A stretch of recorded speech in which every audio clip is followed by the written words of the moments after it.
The Welcome, stream is welcome. We live. are Hello. live. A little Welcome time back. It's kerfuffle. our little ketchup with mustard and Vanessa. I love Right? that you Da- came up with that ketchup. Dan and Van. Dan and Van and ketchup, catching up. Yeah, it's funny. Yeah, It's a funny thing. Ketchup and mustard. It's funny. Like it's because it's such a silly name, but it's a funny way to use it. it's really cute. How's your week been? It's been weird. They fixed the roof in the closet, which was nice. Oh, Oh wait, sweet. I'm Hey, hearing an Chad. echo. I'm hearing an echo. Is that me or you? I'm gonna try to change this real quick. Do you have your ears things in? Oh no, I've got the live stream playing at the same time. That's all right. Oh, that's why. So I'm hearing us in the delay. Anyway, okay. I'm not good at this. You're gonna Luddite be a BI. pro the more we do it. Clearwater Chad. Yo, dude.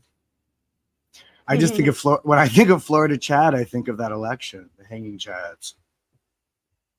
The What Al was Gore. that? Al Gore, George W. Bush. Al Gore should have won that election. It was decided by the Supreme Court because Oh they didn't yeah. want to recount Florida again. And there was this whole Hmm. kerfuffle about the paper ballots because you poke through the paper ballot and some of them weren't poked through all the way. And so they were I arguing remember whether or that. not that counted as a vote. And we ended up with Bush, right? Yeah, Bush. From Bush and that, yeah. 9/11 in Afghanistan. Yay. Yay! We're That was really like happy that today, was you Project guys. 2012 or whatever. Now we got Project Yeah, 2025. I know this whole 2025 for A lot of kerfuffle. people It's are kind of encouraging scary. people to talk about it because apparently the people who should be talking about it aren't talking about it. Yeah. But I don't know that much about it other than that seems very draconian, and it seems very much in line with what these people have been doing for a long time. I just feel like this has been the goal they've been working towards, returning back to the 14th century since the 1950s.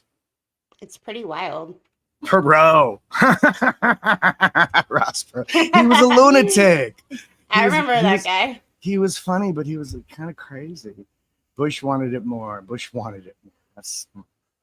That's the problem with this. Like it's too often it's the tough man who wins, and that's not really who should be leading.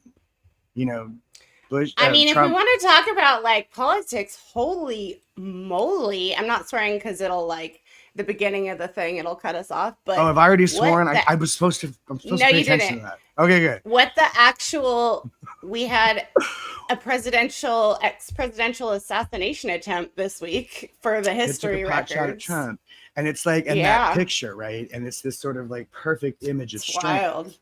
And if it were, and he is physically certainly the stronger of the two old men, and he wins. Hmm. He wins at the geriatric Ironman contest.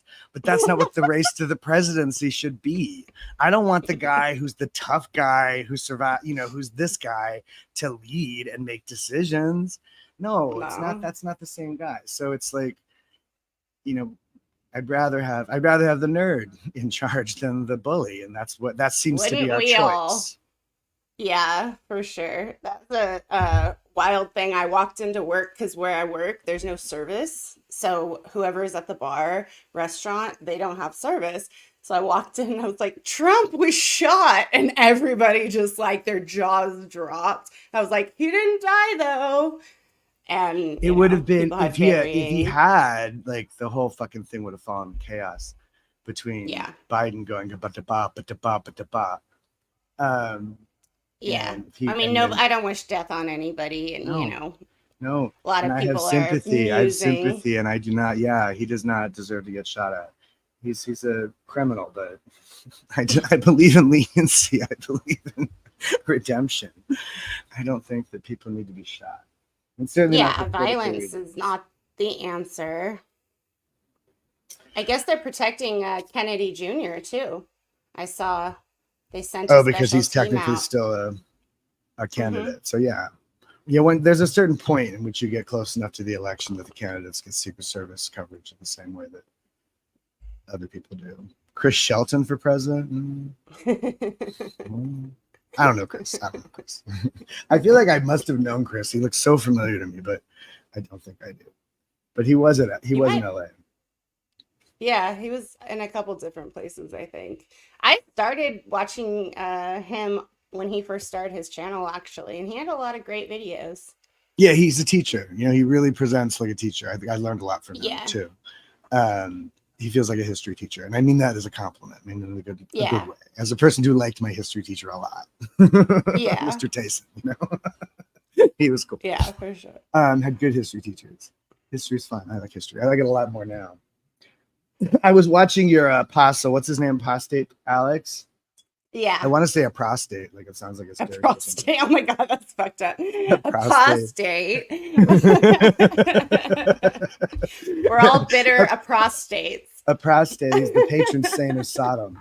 That's a Yeah, that was musical funny. right You there. texted me earlier and you were like, yeah, I always feel like somebody's watching me I too. Isn't always that feel like like somebody's somebody's watching me. watching me? And they are, they were. And like, I think of it like all the snitch stuff and the way that it was very 1984. Everybody's watching everybody and checking everybody. Yeah. And then you guys were talking about even more so like just in the course room, the way it's just this Mm-hmm. constant over the shoulder. And anytime you shift or you look uncomfortable or you're fucking bored or God forbid you yawn, they're down your throats with it. And I swear to God, no, he was talking about the clay demos. And Yeah. you guys were talking about clay demos. And I, to this day, I still can't even like the smell of that clay just makes me Isn't it nauseous. I can't even get traumatizing? near it. Can't even get near it.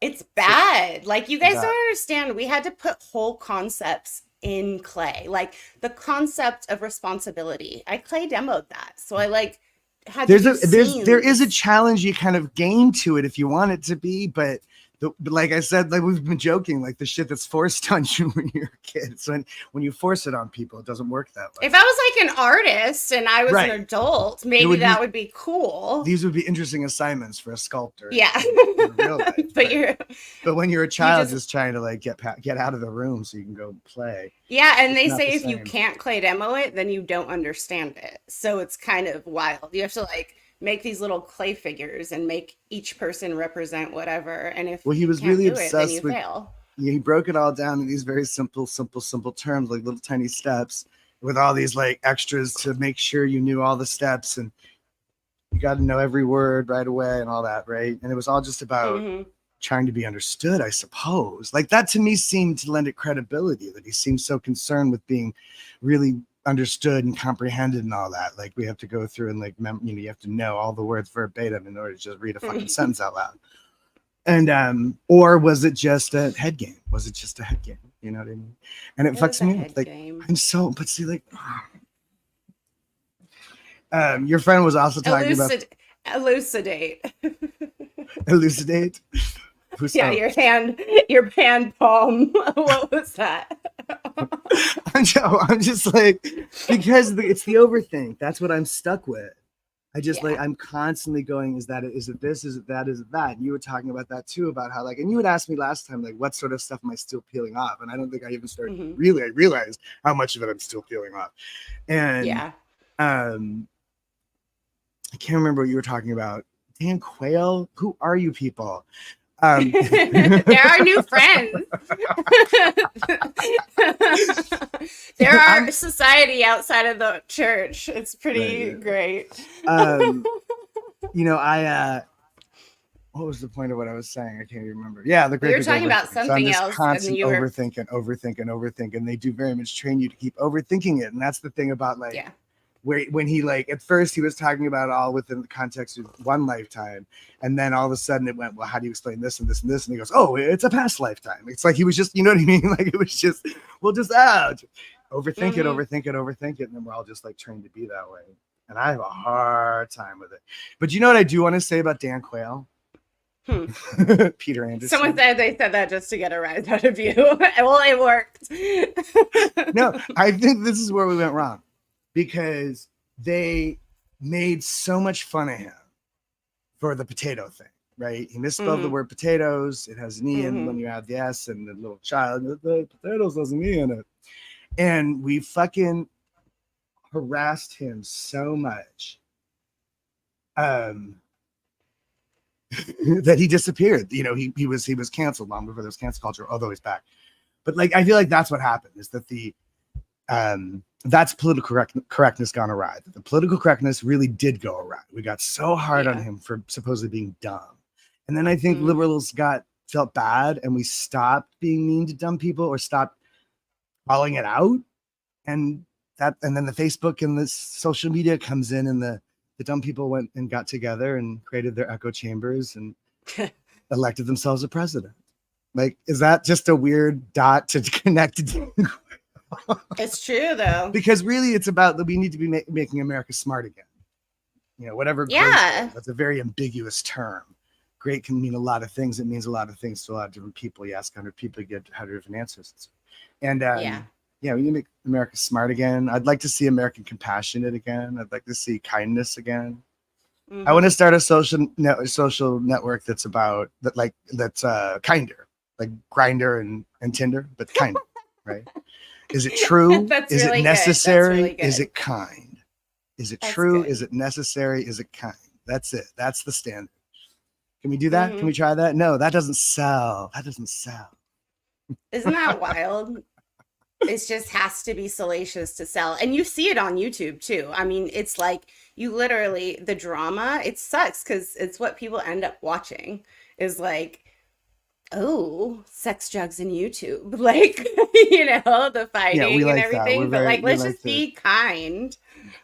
No, we like the ooh, what's the dirt, what's the shit. And I think it's because we all feel like small and little and stupid and dumb, and so we want to see that other people are small and little and stupid. Even the fabulous people are small, stupid, and little and dumb sometimes. No, Form 13, not weird. I mean, yes, weird, but sexy anyway. How's that? Yes, weird. Acknowledge that it's fucking weird, and that's okay. This is what he's responding to. I have no problem with that. I think it's crazy that we all try to, like, each of us is kind of an anomaly to have escaped a cult and been on the recovery path. And like each of us have our own issues that when I think about all of us coming together and like trying to be friends and communicate and having any kind of structure, it's like a really huge venture to try to do that with a bunch of former cult members. And there's no therapists. There's, Right. And we're all kind of crazy, and we're all still peeling off pieces. And I constantly, I realize how like not everybody realizes, myself included, exactly how much we're still peeling off. It's totally true. So yeah, that's what I wanted to say about that. Okay, so my brother says he's on about narcissist this and narcissist that. So question, I agree, and that's exactly what he means about that. And we had this kind of like back and forth about it, who are the narcissists and who aren't. And I say this to my friend, and he's a younger man, and I say, he's a narcissist, narcissist, and he looks at me and goes, "You're all narcissists. All you Scientologists are narcissists." And I was like, from the mouths of babes. And I was like, is that true? Do you think that's true? I mean, we've already talked about is sort of like the ego games and the love bombing and stuff like that, or like just the notion that you're better than everybody else because you were born a Scientologist. Yeah. And then you're better than them when you join staff, and you're better than that when you're an executive, and you're better than that. Well, because you don't want to be like the wogs. Like that's the worst thing in the world. And silly, and they're the combination of the stupid and the crazy. Well, the thing is, there's a spectrum for narcissistic personality disorder, and it can range from low to high. And I think that Scientology literally teaches you to be a narcissist. Like when I was doing personality disorder classes and things, I was like, this is crazy because this is what we were encouraged to do. Right. And I've mentioned that in recovery spaces constantly, the stuff like intrusive thoughts or magical thinking, narcissism. These are all things that we're learning how to not lean into, especially men. Like we want to lean into whatever impulse comes along. And sometimes we have to be taught not to. And when you're a narcissist, it's hard to admit that because you think of the guy gazing in his own reflection in the mirror, and like that sort of like vanity connection to narcissism, which isn't really what it's necessarily about, I guess. Although there is an aspect of needing praise and needing adulation.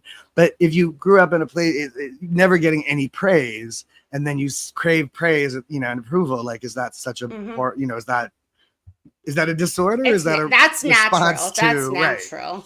Right. That's like you're feeling a deficit, Yes, absolutely. And praise and approval. That's the thing. I remember that was the, there's I think all kids need praise and Oh, approval from Peter, and stop. I'm sorry. Family Guy. Got distracted, but I have a great story with Family Guy. I'm sorry. Go ahead.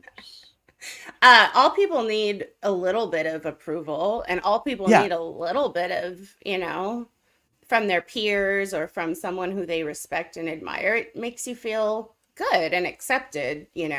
But when it comes to like, it's like that David Miscavige personality of like, we need the best cars. And like some Sea Org members, for whatever reason, they end up with like these really fancy, expensive bags, like Gucci and Prada and stuff. And I'm always like, what are you guys doing in there? And that's like the label thing. It's all trying to be better than the next.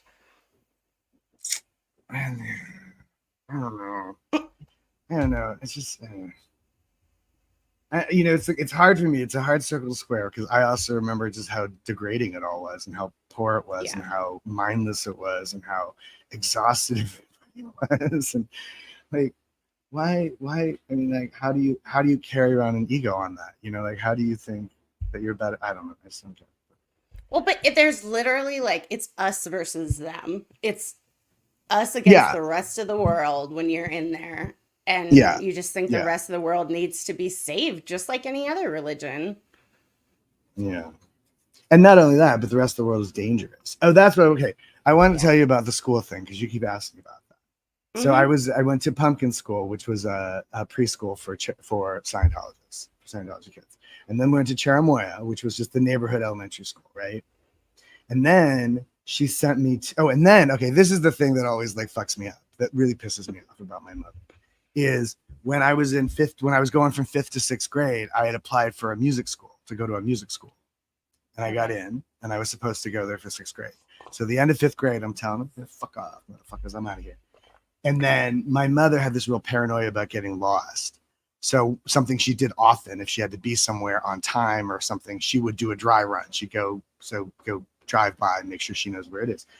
And so she did that, and during the summer at some point, and then decided to pull me out of the thing. She wouldn't let me go to the school.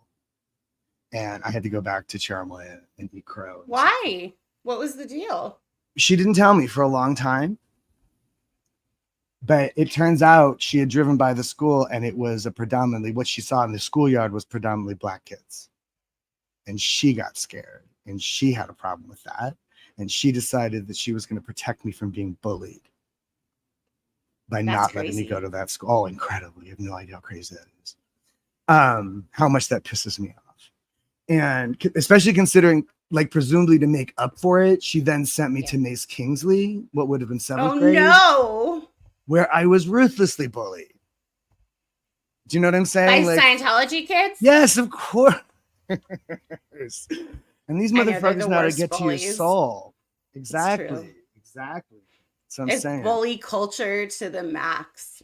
And like, you have no idea on how many levels I'm pissed off about that. What I lost out on that, how just like blind and stupid her decision was, how blind it was not only to her own bigotry, but blind to who I was as a person. Not only was I already being bullied. I mean, like, what, you didn't already know that? I don't have the racist fear that you have, Mom. I don't have that. What the fuck? I would have done fine. I'm sure I would have done much better than I did at Mason. Yeah. But here's the kicker. Here's the part of the story I want to talk about, is that she didn't have the money for that. So I only had a year at Mace Kingsley. And then the Scientology moms had decided they were going to just keep their kids at home, homeschool them or whatever it was, or not even homeschool them, just not send them to public schools, because public schools were a scourge. And all of that seems to have been PR by Mace Kingsley and Delphi and other Scientology schools, because they wanted the Scientology mothers to send all their kids to Scientology schools. And then those Scientology moms who couldn't afford it and believed this rhetoric that the public schools were just evil, were just pulling their kids out of school all around. And so this was the one little like form of teenage rebellion that I really like put out at her, was what I was going to go to school. And I went and demanded that I go to school. And so I went to fucking LeConte, to junior high school. Yeah. And it's just funny to me that, was Mace Kingsley in New Mexico when you went? No, this was in Silver Lake, like near Eagle Rock, kind of around that area. Not quite Eagle Rock, not that far away. So they had an LA chapter. Yeah, it was like a little 2-story building, like a hacienda kind of thing. Hmm. There was a Kim Quigley, Kim Foster. There was a kid called Mooney went there, who was kind of rich, I guess. There were some rich Jared kids, Moon, rich Jared Mooney. Scientology kids who were total fucking pricks, just psychopath pricks. It's so And true. again, There was no breaks on that. the combination of rich Scientology in Los Angeles, these are some of the most psychopathic children in the world. Yeah. And, yeah, so whatever. I'm sorry.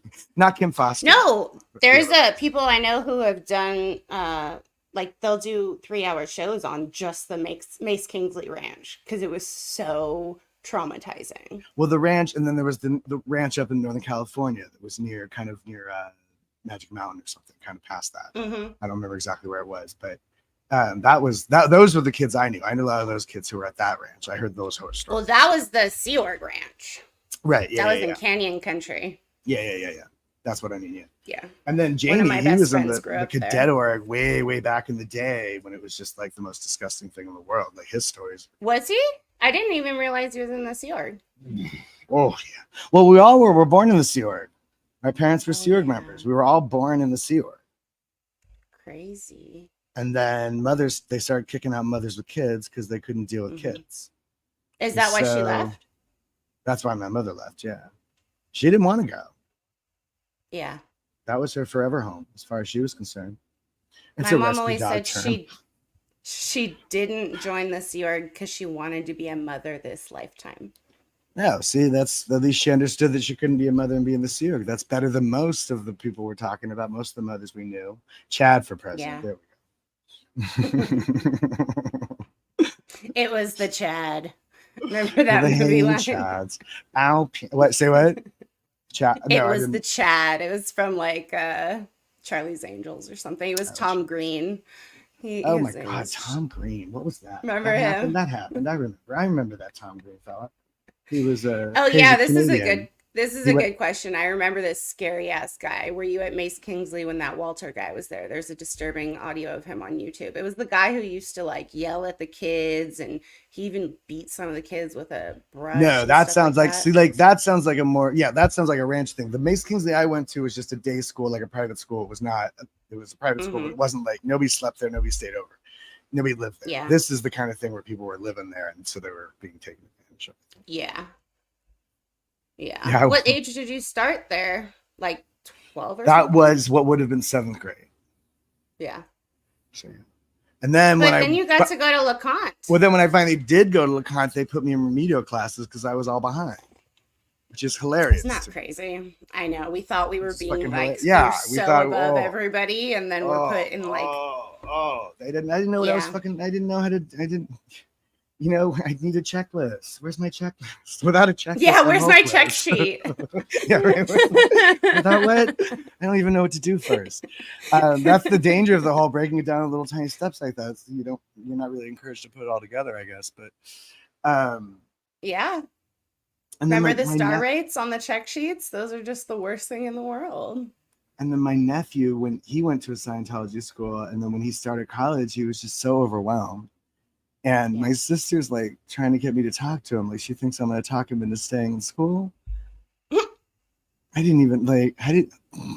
dropped out of high school. Like, I don't know what the fuck she thought I was supposed to say to him. I really have no idea. And I was like, well, what do you want to do? And he's like, he wants to build and repair airplane engines. And I was like, well, then do that. He's lucky that he has a want, a desire, a passion of some sort. If you can find a passion, if you can find something you love to do, just fucking do that and figure out how to work everything else around it. When I tried to go to public school, they said I had to start from a year earlier, and I just like dropped out instead. And it was scary. It was overwhelming and scary. How old were you then? What grade was that? I was 15. But they wanted me to start from freshman year, and I was a sophomore.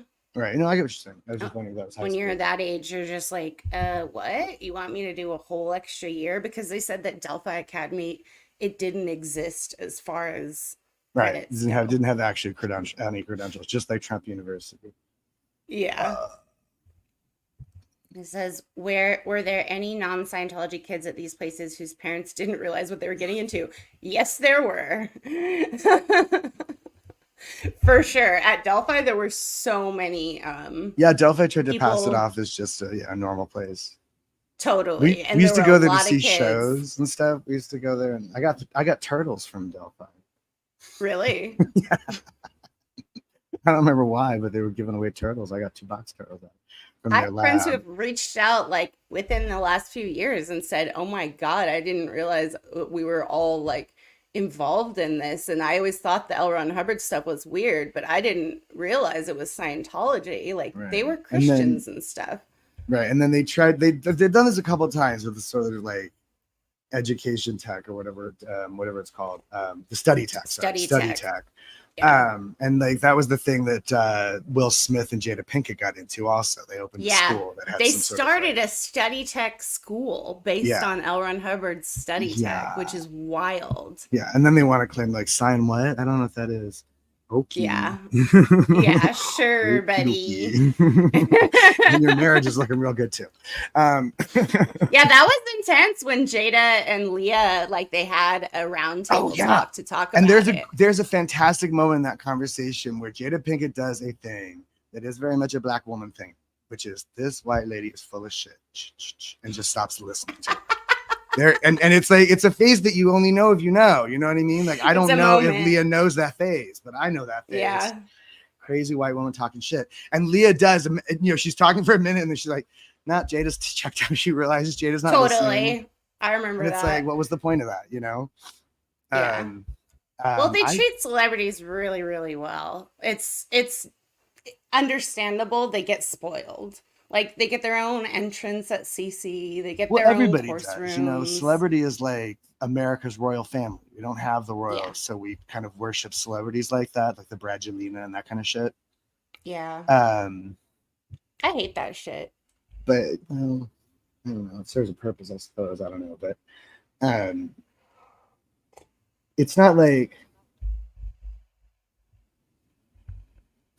I don't know. I think Jada Pinkett, because I've met a couple. I've met both these people.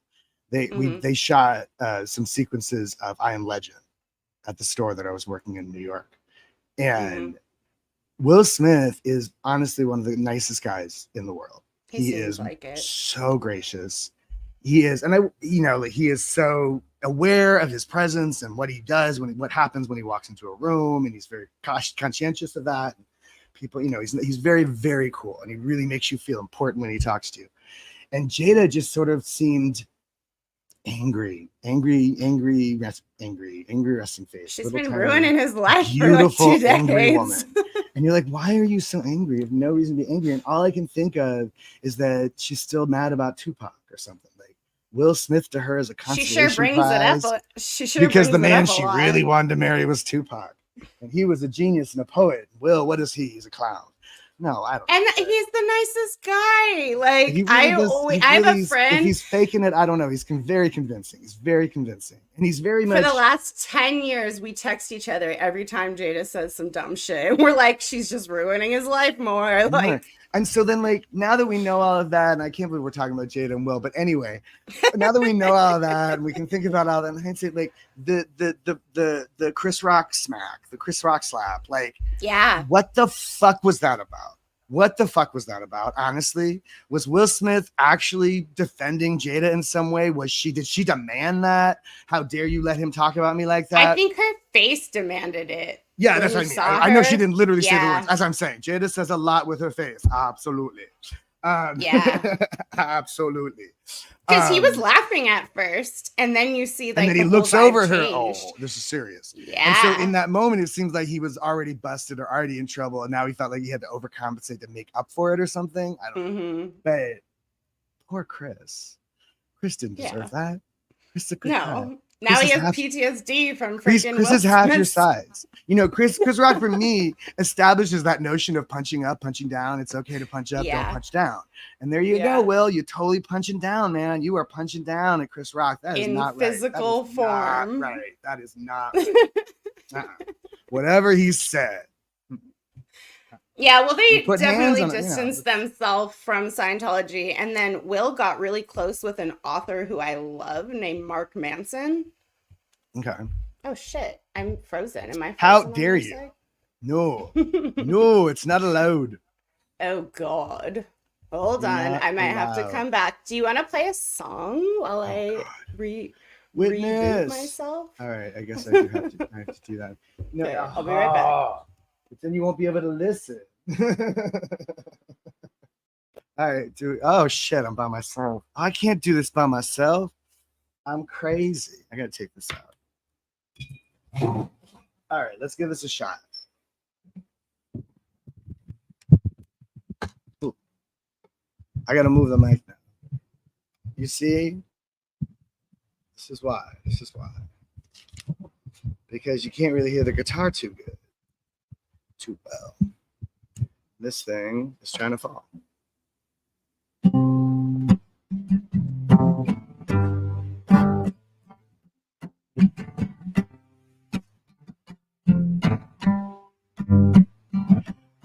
Girdle and Gertrude were the name of the turtles. Murder the turtle and her sister Gertrude. Okay. I think that's something I know about all too well. Hiding underneath nothing but cloud. What the thunder got to tell.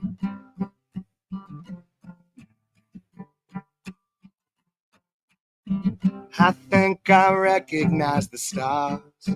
They remind me of you still.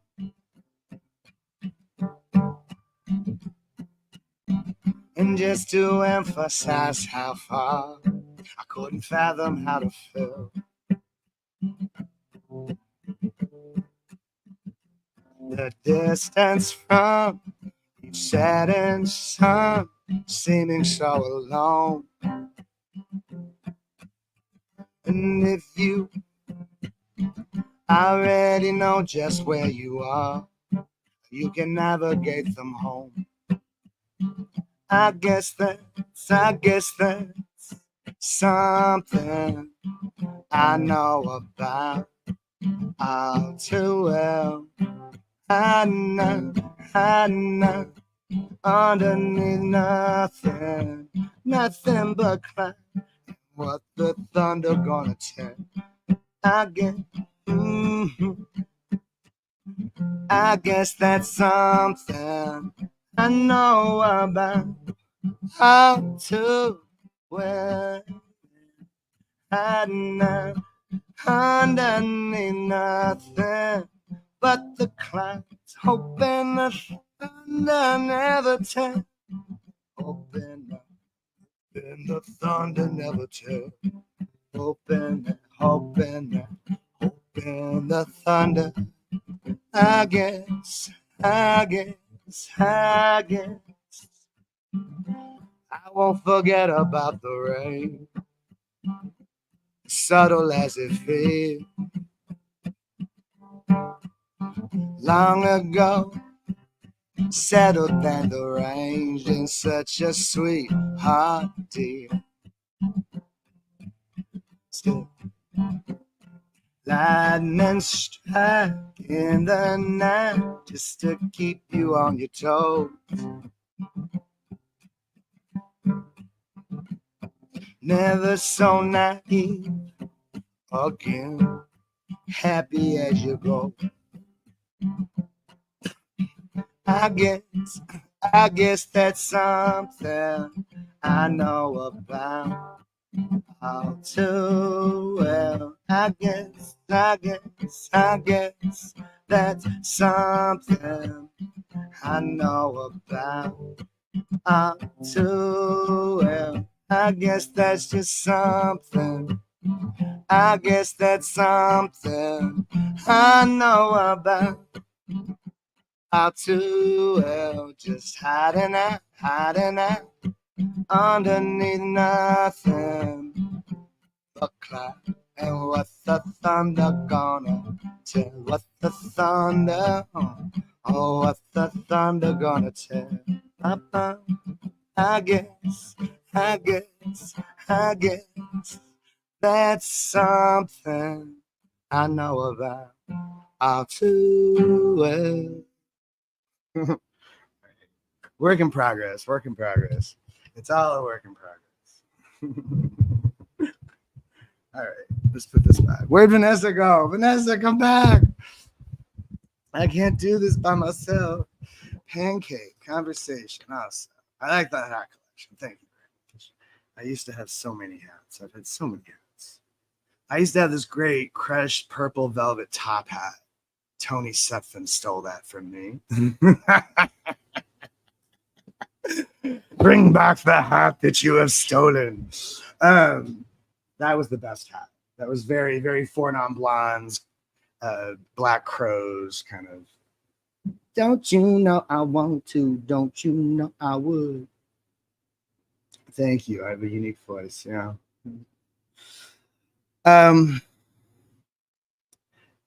What happened to Vanessa? How do I get her back? Or somebody. What's JTSY? Just to say, no. Just to say. All right.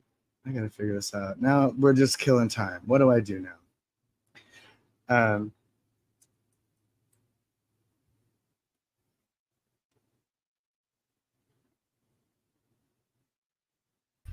I'm back. Oh, there we go. Yay!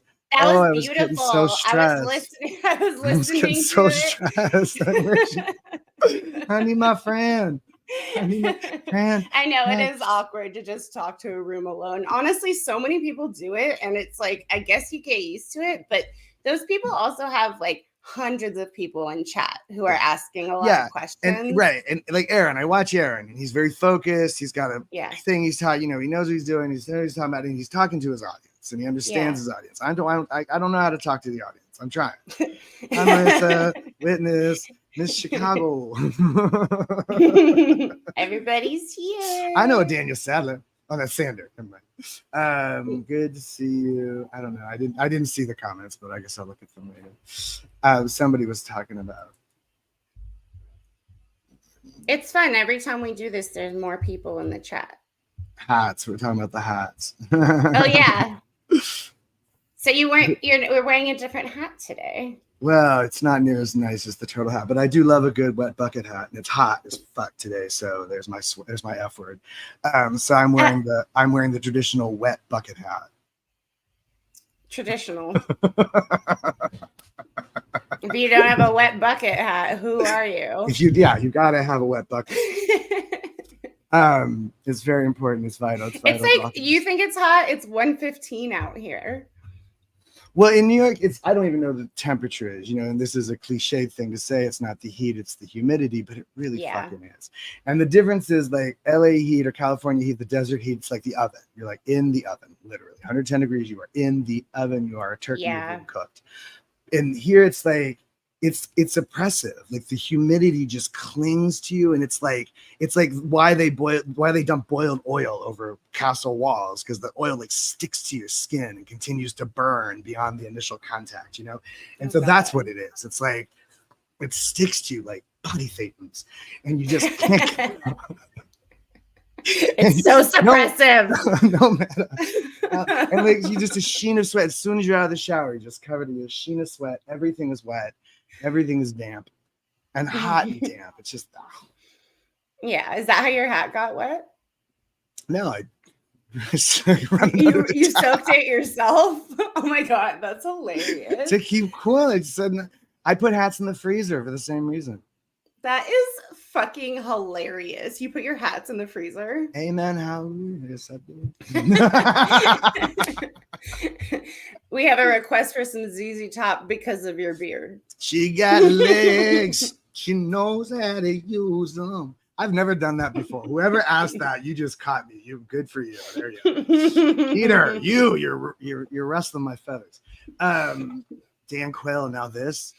No, ZZ Top is kind of a bone of contention because I get that a lot. Yo, ZZ Top. It's not as bad as Duck Dynasty. I really hate it when people do that. Oh But God. the top of that scale is Rob Zombie. Every once in a while, I get a Rob Zombie, which is cool. That's a compliment. Rob is hot. Yeah. And Yeah. not that the ZZ guys aren't cool at all, but it's just, first of all, they're like 4 feet tall. They're very small. They're very short. I mean, they probably assume you're like a Hell's Angel or something too, huh? I feel like I'm such a hippie. In California, people know that. Like, people don't confuse me for heavy metal vomit in California. But you come to the East Coast and all of a sudden you're a hick. That's the big difference, because there's this north-south thing going on. Always. Right? So there's this sort of like weird I feel like New connotation. Yorkers are a lot more put together, whereas in California, we like choose to not be put together. Like, I always kind of want to look like a bum a little bit. Oh, put together that way. New Yorkers are definitely a little more chic, a little more metrosexual and all that kind of stuff. Whereas in California, part of California chic is kind of being relaxed and groovy. A sweater that's coming apart a little bit, something like that. Yeah. It's much more normal. Or like the first time I wore my fucking California jeans with the big holes, the big rips in the knees. And like people were concerned. And I wasn't homeless yet. This was like when I was actually still, this is before the homelessness.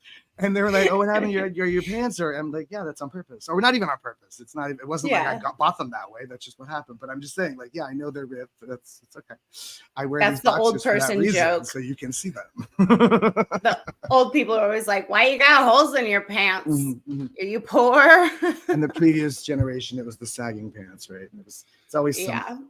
It was rap. Oh, that's a good point.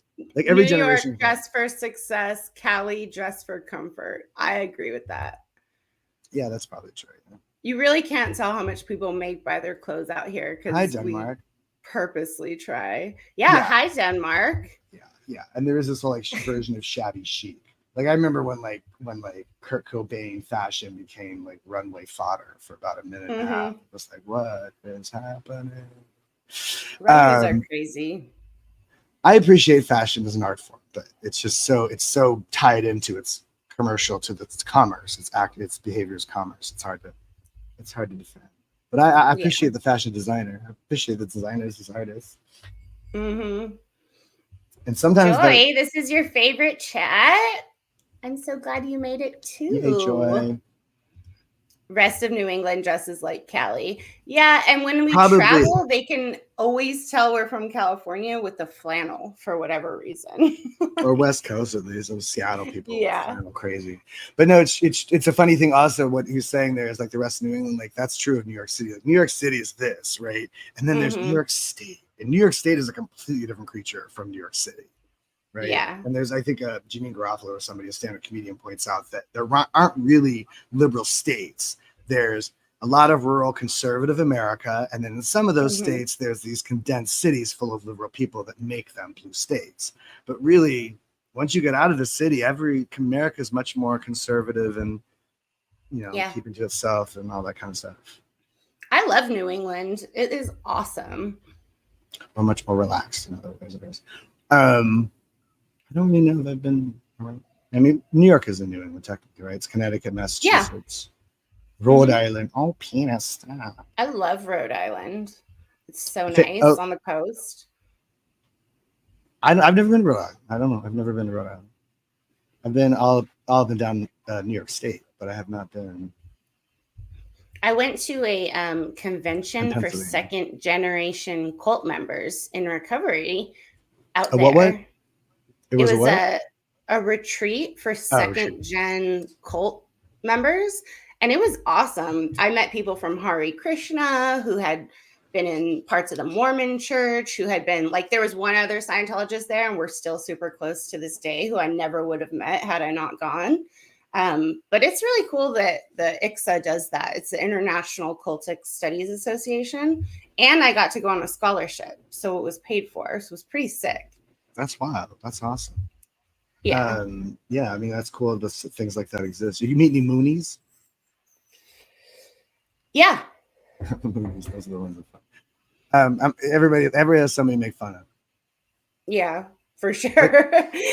my mother and my father's first wife, Roz, when they were both divorced from him, he moved on to his third wife. And the two of them were friends, though. And they used to call themselves sister wives. And I didn't understand what that was. I actually literally thought they were sisters for a little while. But they were making fun of Mormons. Do you know what I mean? Like, I Yeah, didn't even realize that the totally. joke. I didn't realize the joke. But they're totally making fun of Mormons by calling themselves sister wives. Yeah, I So have someone everybody saved has in somebody my to look down phone on. as sister wife, and she's someone who I grew up in the church with. I mean, at least we didn't have multiple, that wasn't in our cult. Not like it's that cool, No, but but instead it was like my father was married in 5 times. yeah, You know what I mean? That was the they just version get of divorced super because you quickly. have to be married to have relationships at all. Because you can't. Yeah. Yeah. Well, especially in No, the Sea Org. no fraternizing. I'm specifically talking about the Sea Org. It was just the Sea Org Yeah. rules was like you had to get married. I remember teasing Aaron about that. I was like, Aaron, I bet you knew where the line is for fraternizing or not. Right, Like very you knew well. exactly where you had to go. Exactly what the line was. And you'd have to write it up extensively if you didn't. Yeah, right. Oh, that's what I want to say. Scoliosis. Okay, I did to make some notes. I was born with Ooh. scoliosis. Mm-hmm. And it's a curvature of the spine. My spine curves wrong in a couple of different ways for a couple of different reasons, actually. But this is one of those things that has plagued my whole life because I cannot actually sit up straight physically, literally. Mm-hmm. And that's one of those things about slouching. They're always on you about slouching. And it's like spending a whole life of people telling you to sit up straight and pay attention and that whole thing. And not just in the course room, but in the classrooms and all sorts of spaces, all sorts of places. But that's just another That one was of these. funny though, how Alex showed how you have to like study. You literally have to be Right, like, that thing where it's like and you had to look like looking. you had to look like the fucking the stock model in the picture. You know what I mean? Like that's what they wanted people to be. And of course that is just blatant bullshit, crazy propaganda shit. Like that was the stuff that I couldn't even look at.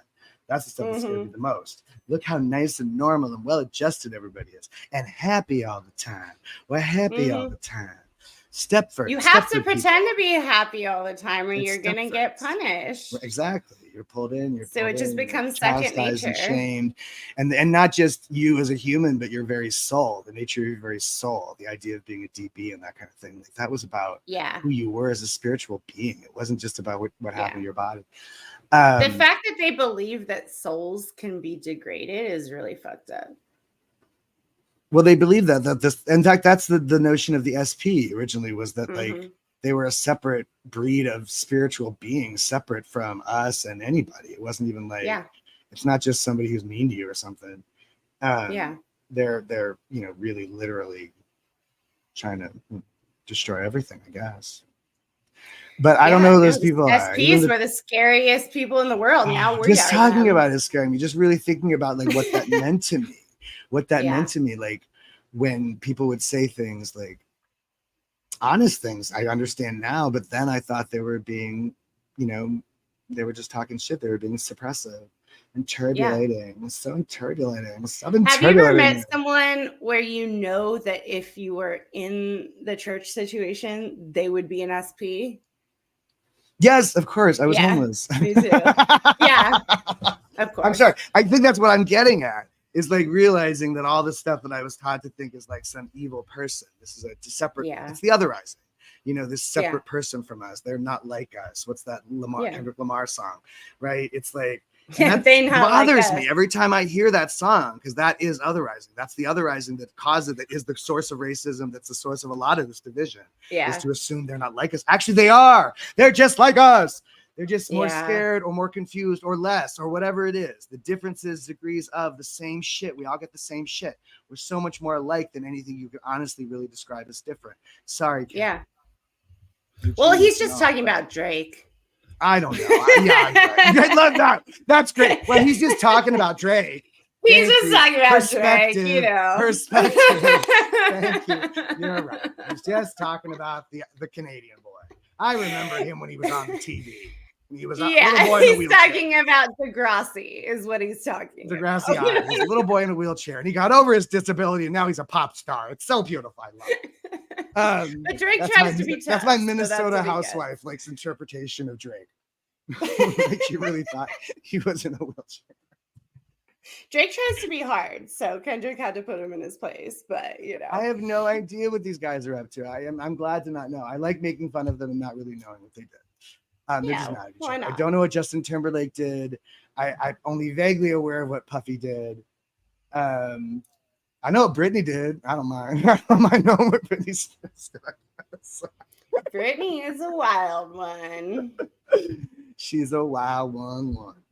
But that's why I think celebrity is evil. It's really evil after studying mental health and knowing what we do to people. They're so segregated. They can't trust anybody who's going to be around them without, other intentions, even your own family members and stuff. It's pretty fucked up. And we've seen it with Britney, unfortunately, what has happened. But I do understand when she shaved her head. I didn't understand at the time, but. Oh, yeah, I totally get that.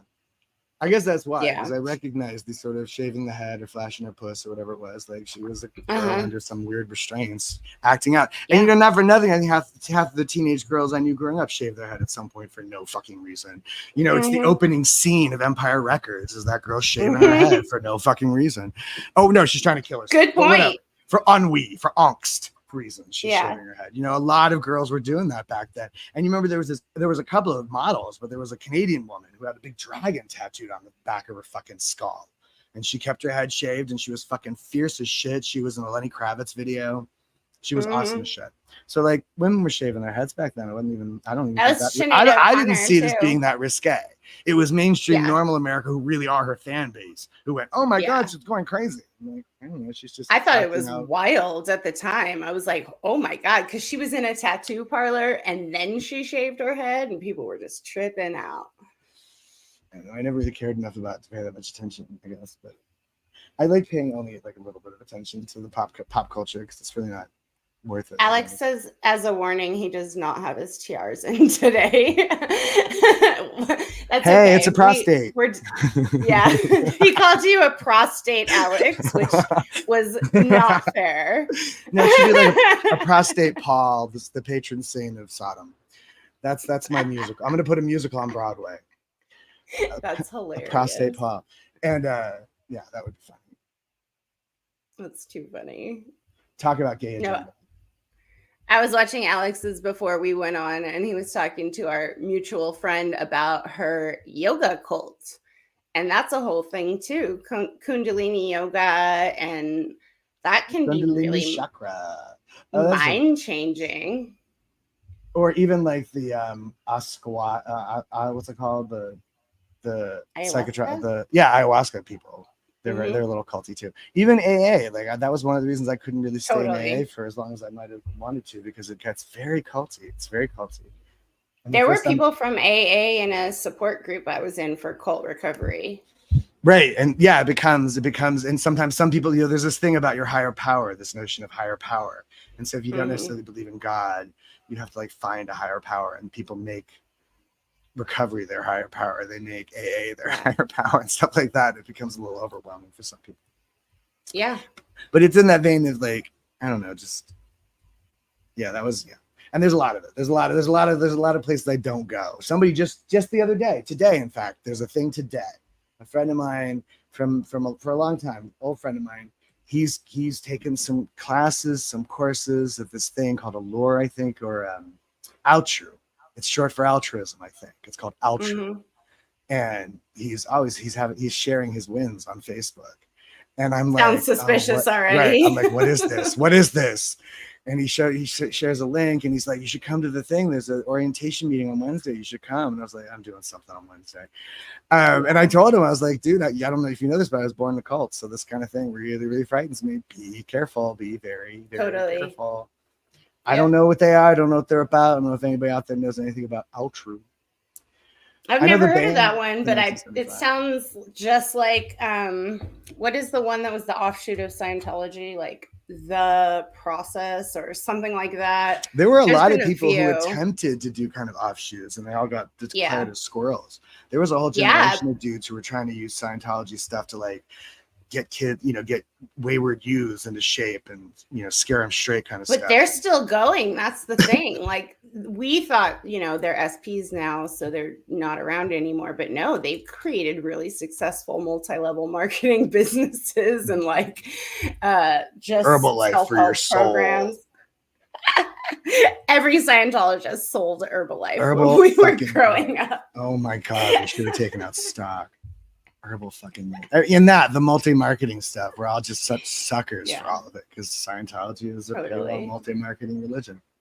Totally.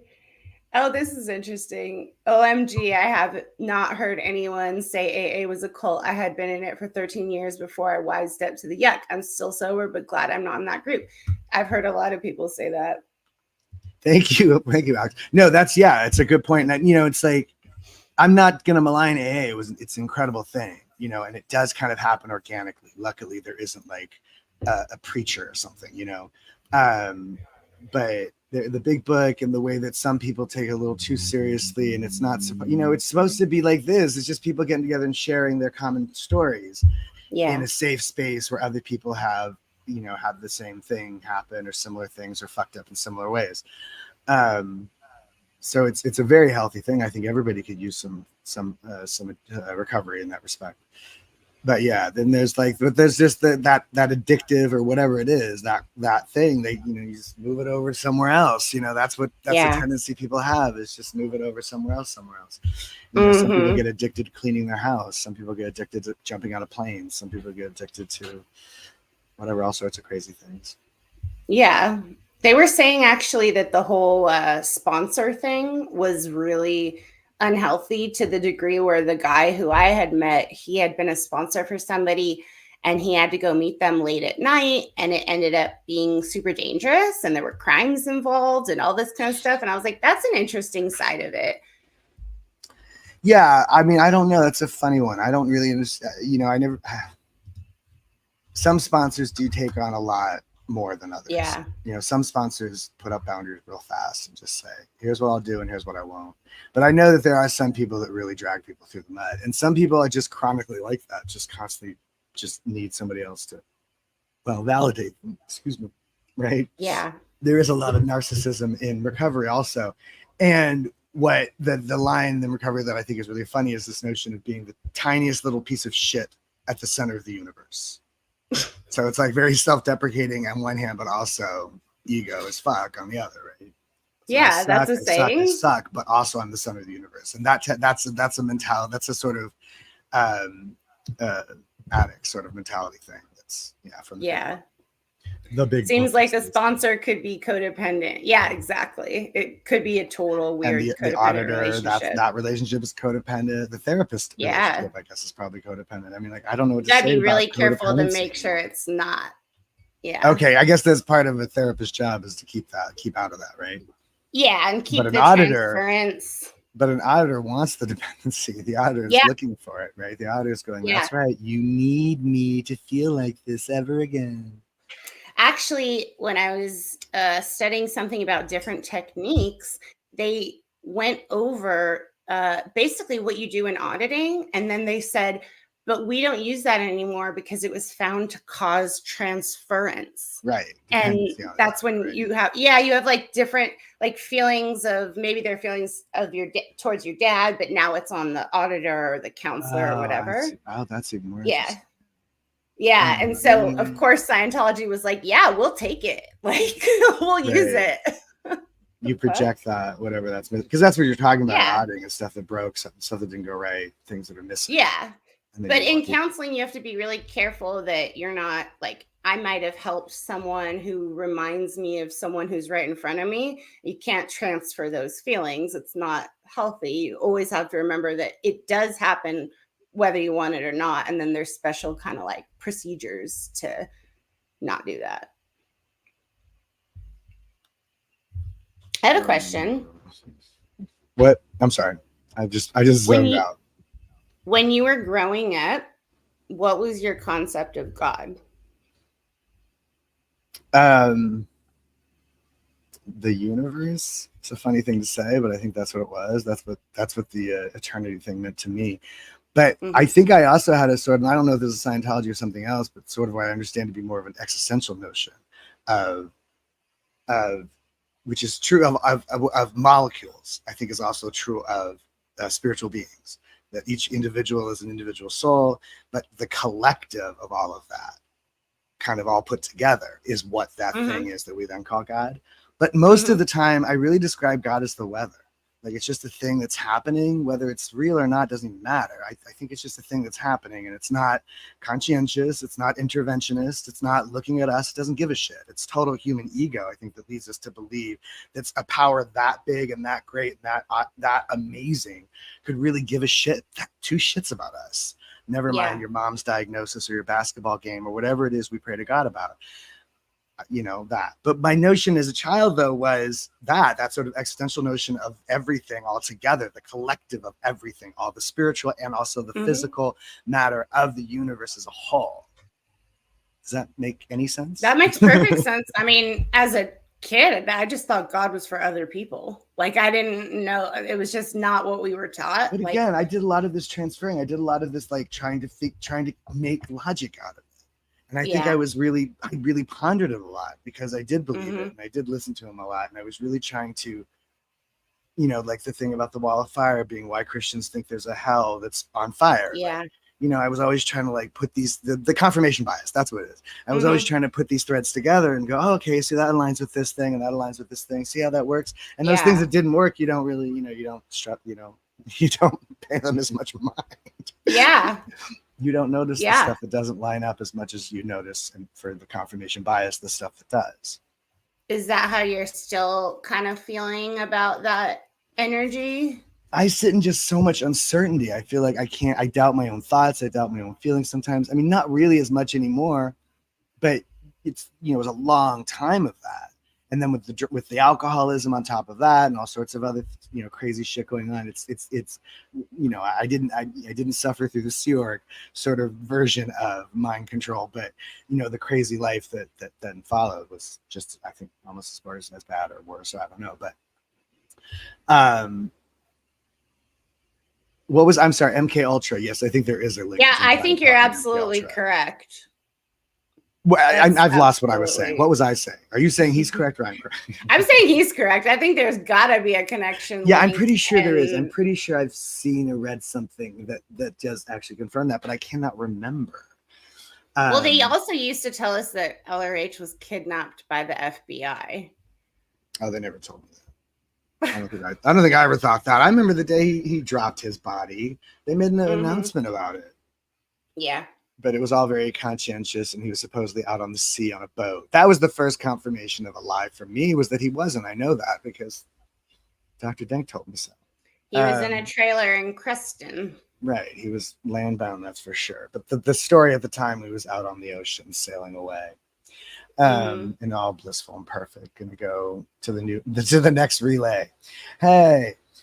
Target 2. Target my ass. We need satire. We don't have any Scientology satire because Scientologists have no sense of humor. Yeah. Right? That's what this is for. Yeah. We're talking about the sort of like the recovery and the sort of medicinal purposes of all this talk. And laughing at yourself is very therapeutic, or laughing at the beliefs, you know? It is. Yeah, you're right. We're missing a bit of satire in this realm. We used to joke about graph paper, at least. We could joke about graph paper, that was safe. But that was about as far as the jokes could go. Remember filling out your points sheet for the day? Point sheet. I don't think I had point sheet. It was like anytime you went on a course, they had this small piece of paper, and it was like, look up a word, and you had to keep like chicken scratch tallies on it. And then that's when you would go over and mark your graph. I don't think I have that. I don't know. I don't think I have that. I don't remember that. But, oh man, it was most of the stuff, you know, most of it was through you know, Shaw and Peter Gill. Like they ran their businesses in that way, whatever the model was called. There was a model for it. It was called something. WISE. Yeah. You're right. It was the Hubbard admin tech. And you're right, the admin tech. There it is. And you run your business through the admin tech. So you keep, you know, stat evolution on Thursday and that kind of stuff. I took a $28,000 loan out to learn that business tech from the fake Hubbard. It's not fake, it's a real college. Teach it to other people, and yeah. No, I was going to be some kind of a consultant, some kind of business consultant. Okay. That's what they told me. Like I wanted to work with animals, and they were like, "Well, we can have you do your internships with animals. That never happened. No, And that's then like I the got Sea to Org thing. the, When they're trying to recruit you yeah. to the Sea Org, anything you have some idea that you want something to do, they're like, you can do that at Gold, or you can do that at my ass, or you can do that in the basement of Yeah. CC. Up my ass. Everything is up my ass now, and that's what I mean. Like everything is crazy. I don't know. Like that's what's frustrating me. And Alex said that about the overthink. The overthink, that is like such a theme Yeah. of my recovery all around the world, everything, all the time. The unbearable life It's of exhausting. Yeah. an eternal, all powerful being, or I don't know, but and I have this sticker on my guitar. In fact, I stole this off a psychiatrist's door in the What does it psych say? hospital, and it says, "Hold on, let me overthink this." And then Lamar one day took a Sharpie and wrote the word "not," which is rubbed out. Hold on, let me not overthink this. Let me, yeah, great. That's And your it goes on boo? forever, and I know how to go on forever with it. And then you see a movie like Arrival, where they have this like kind of the idea of like a circular timelines, where she's remembering Yeah. like a memory, something that's going to happen in the future, and like that, it's like that gets foggy. I don't even know. I'm not joking when I say like everything feels like the other day, whether it was 1,000 years ago or really was. I don't know what that is. That just feels like crazy to me. Joy says, "Do you think most Scientology kids do all the overthinking?" Yeah, I do. Yeah, and you have to just to get out of like what he was talking about, like you have to remember what you can or can't say as far as like the repercussions of where that will go in terms of the handling or the ethics or the report that's written, and all the shame and the and your lower conditions, and you have to go confess your sins and beg for forgiveness and be able to That's it's the where a whole, lot of the PTSD comes from. and it's brutal to children, especially like Yeah. in on a ship or whatever, in a survival situation. A lot of this stuff makes a little more sense, but like to Yeah. run your business like that seems weird. To run your household like that, to parent like that, like that's insane. Constantly excommunicating your own children whenever they misbehave, and then your notion of misbehave is so exaggerated, or hers was. Yeah. Everybody, the kids, the non-Scientology kids that I knew when I was younger, in hindsight, I was a good kid. They thought I was the good kid. I wasn't the bad kid, but in the Scientology world, I was a bad kid. The bad kid. I think I was that the I worst. wonder about this sometimes, because a lot of people who I knew, who we grew up with, when they leave, they almost tend to go so extreme into the bad direction. I think it's because they think they have some kind of idea that like it's what Scientology has projected on us. Like when you leave, you're a piece of shit and you're going to be drug addict and you're going to be an alcoholic and you're going to do all these things. You're going to fail. Check, check, check. Yeah. And it happens often though. I see it a lot where I'm like, that person didn't really need to fall that hard, but they did. And I think it's something to do with what they told us was going to happen. Yeah. It's, you implant a notion in somebody's head, you repeat it. That's the nature of propaganda. You repeat it over and over again until people think you thought that. You think you had that idea because you heard it recited over and over and over and over and over and over and over and over again. And and I do believe it. And I believe, that, because I feel like I had to live up to it or something. Like I have managed to be as degraded a being as one can be, and not on purpose, but it's just fucked up. I fucked up. Yeah. A lot of drugs, a lot of alcohol, a lot of loneliness, a lot of desperation, a lot of terror, not just fear, terror, sheer fucking terror. And it leads you down some dark, fucked up places, dark, fucked up roads. Just the nature of being queer, like just the nature of being gay. I was just watching this thing about whether or not the gay culture is over sexualized, but that's how they came at you as a gay person. They couldn't outlaw being gay, so they the sodomy laws and dress codes and things like that. You get arrested for wearing gender non-specific clothing. But because that's what they attack, the establishment, this sort of like hiding and trying to find, the sort of cruising sort of part of the gay culture exists out of necessity, because you couldn't really go home, you couldn't be seen in public, and there wasn't like a bar. There was one bar in the whole fucking city, and the cops were constantly raiding that bar. So you're already kind of put into a position where you feel like a criminal anyway. So then crossing over other kind of lines of whatever, you're already right there. Right. You're already Yeah. lost. You're already broken. You're already a criminal in certain people's eyes. So what does it matter Yeah. if you start being other kinds of criminal?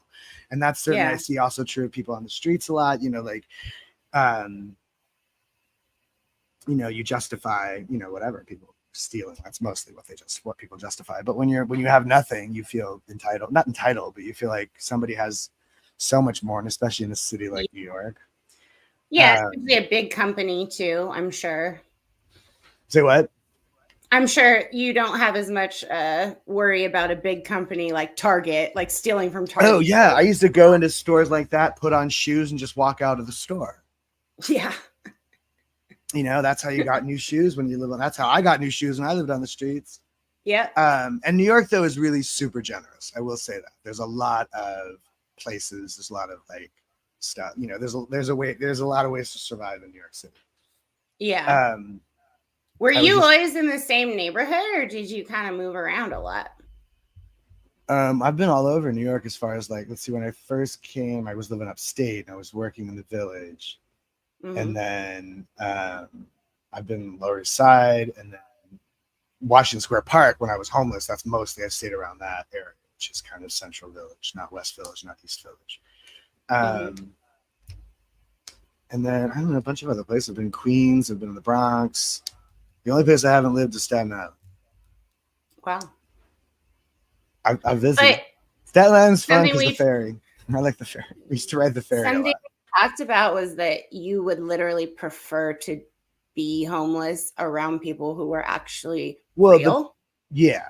I mean, that's, I think, you know, you're talking about this sort of like pendulum swing of sorts, right? So like in Scientology, everybody's fake, everybody's playing a game, everybody's manipulating you, and everybody's TTTing behind your back because you're an ignorant shit. And yeah, that's where I found real or something or some version of it. It's hard to say exactly because some of that wasn't as real as I thought. You know, there's but there are certain individuals who were like the realist in a way, but like through like, okay, shit, what time? Okay, how long? Okay, so okay, there's a guy. Okay, Luders Massilian. You want to hear the tale of Luders Massilian? Yeah. And someday I hope that Sam Jackson will play him in a movie, but because nobody else could do him justice. But to give you the idea, the cast, Luders Massilian was from Trinidad, and he grew up in Montauk. Him and his mother immigrated when he was a kid, and they lived in Montauk, which is the farthest end of Long Island. So Brooklyn's on this end, right? We're close to Manhattan, and the other end of Long Island, and it's long, is Montauk, Long Island. And in the film, Eternal Sunshine of the Spotless Mind, Montauk is where I they love meet, that film. My favorite. Yeah. Right. And every Scientologist needs to see that movie. I'm working on the list. Defending Your Life is on my list. Heredity is on my list. Movies that Scientologists need to see, and that's definitely one of them. Yeah. Sunshine, Spotless Mind.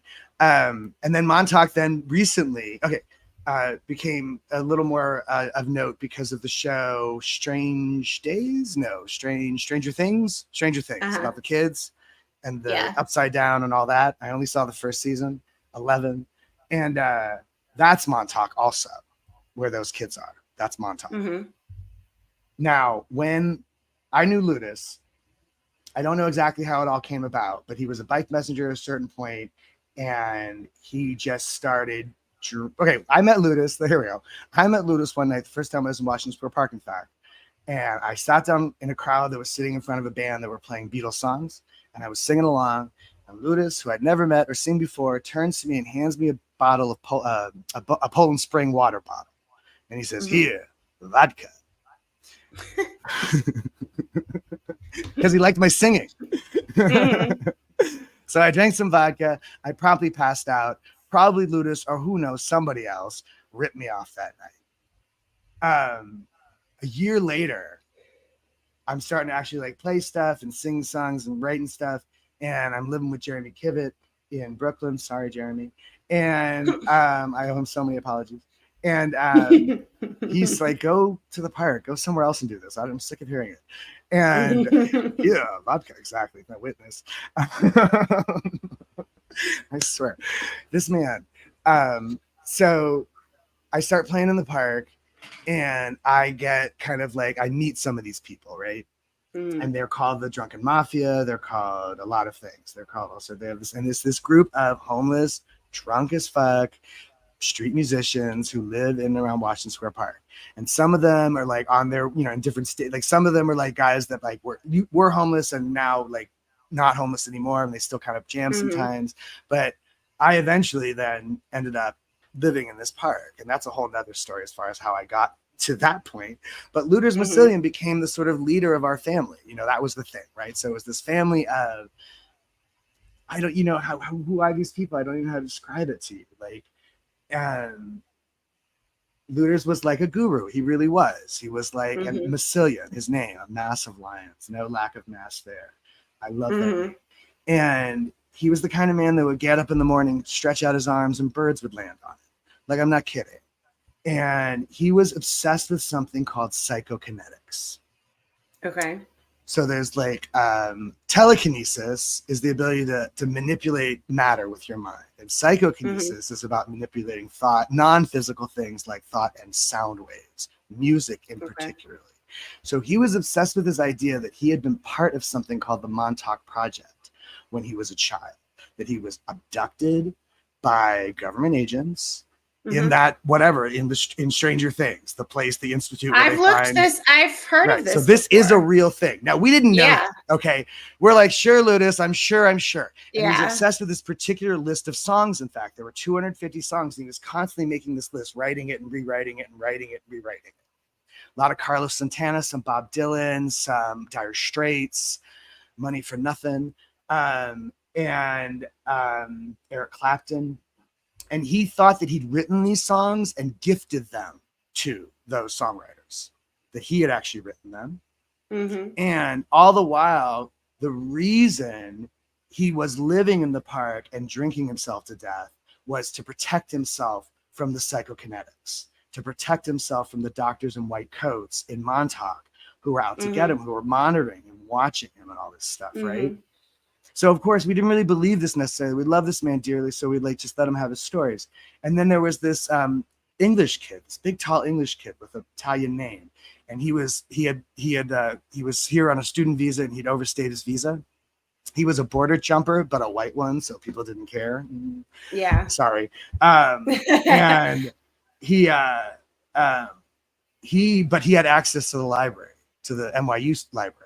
So he went and did some research, and he found out that it was a real thing, that it's connected to there's the Manhattan experiment and the Montauk Project, and they have something to do with each other, and that we really were trying to do this stuff, but I don't know if we even know if anybody actually accomplished anything. Like, what did they do to Ludus? So it seems like something did actually happen to Ludus, that he actually did maybe get fucking plugged into some machines and played some music.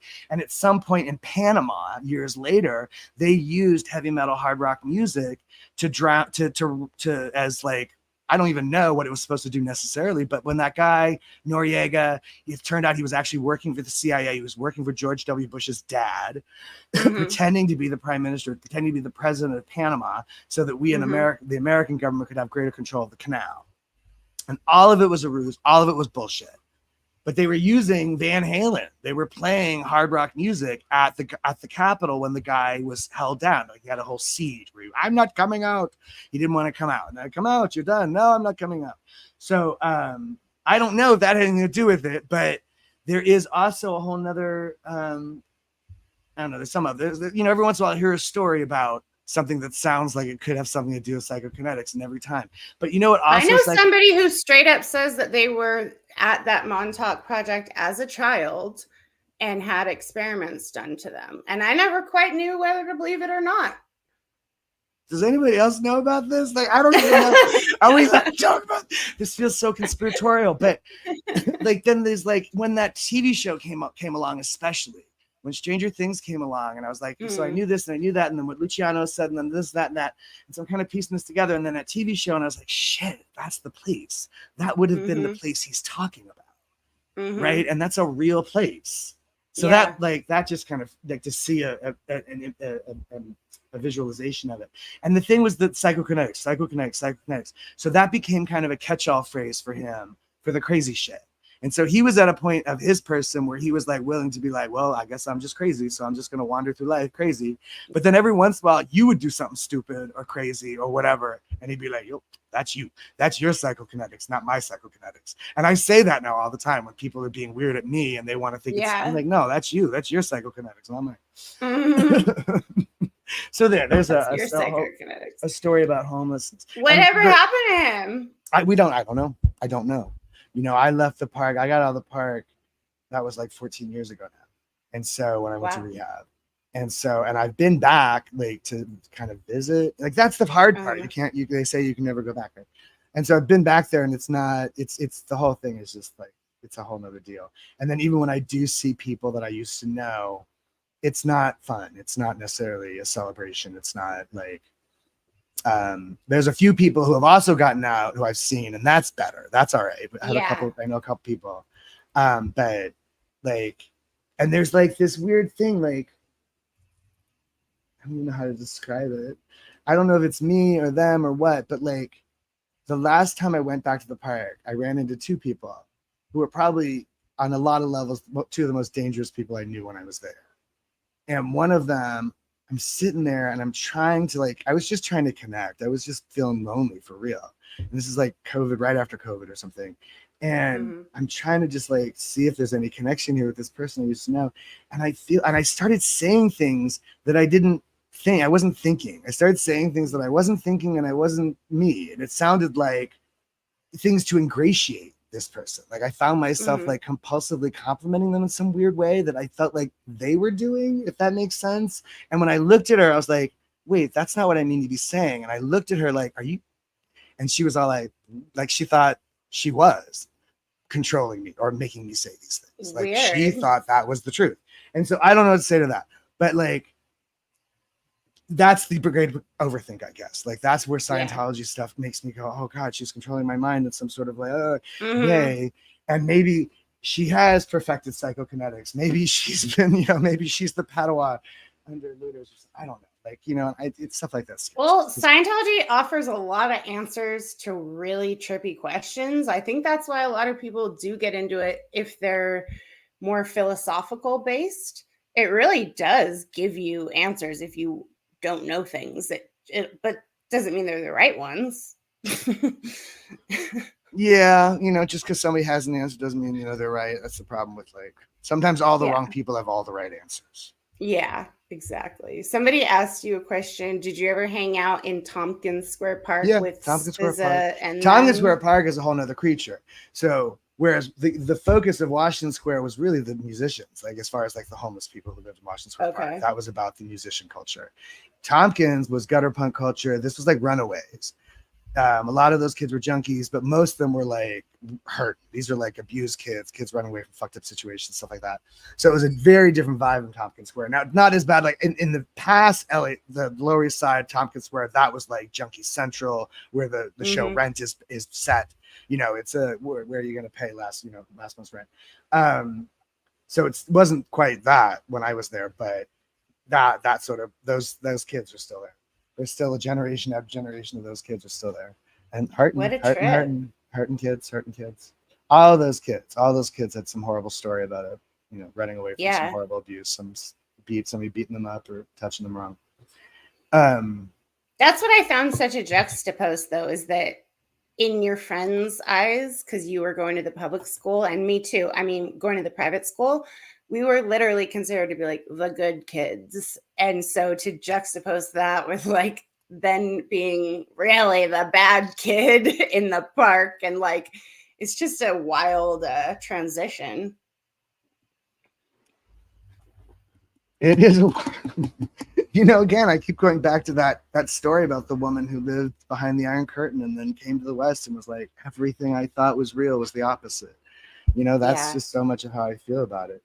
And and it's got to be so much worse. I don't know. I feel like it's got to be so much worse for, people who really were on a boat forever or in the basement of AO for 30 years or something. Oh, totally. Carmel Smith, she went off on one of those boats to be their singer on their dining room. Right.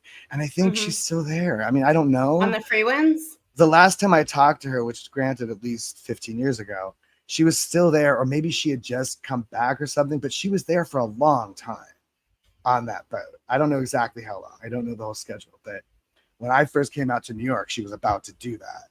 And right about when I Yeah. got sober, I think is when she finally ended that. So she was on her own castaway, I guess. I went on the boat and I did a course. They make you do a course if you're just coming. You can't just go to be on the boat. Yeah, yeah. You have to do a course. Yeah. It was And called Route they to charge Infinity. extra. And they charge extra because it's on Yeah. the boat. Yeah, they charge so much. And it's wackier than usual. Like it was one of those, yeah, it was one of those courses where it was all lectures on tape and I had to listen to it, and it was really like just really hard to understand because the concepts were very wild. It's On the not a lecture in the fun lecture place. tapes?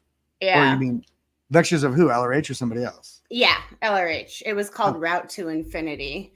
Hmm. And I think they have like 10 courses you can choose from when you go onto the ship. My favorite thing to do on that ship was sit in the sauna because I'm a weirdo who did the Purif as a kid and I crave saunas. You're Norwegian at heart. You're Scandinavian at heart. Yeah. Go get a sauna. That'll have a nice sauna. Yeah, somebody here. Believe it or not, about the saunas.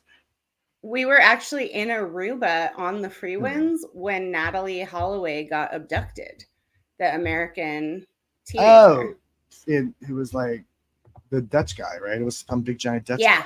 Yeah. Right. And he'd been killing local girls, but nobody cared. It wasn't Mhm. until the white American girl got killed. Chris Rock does a great, and Patrice O'Neal both do a great bit about this.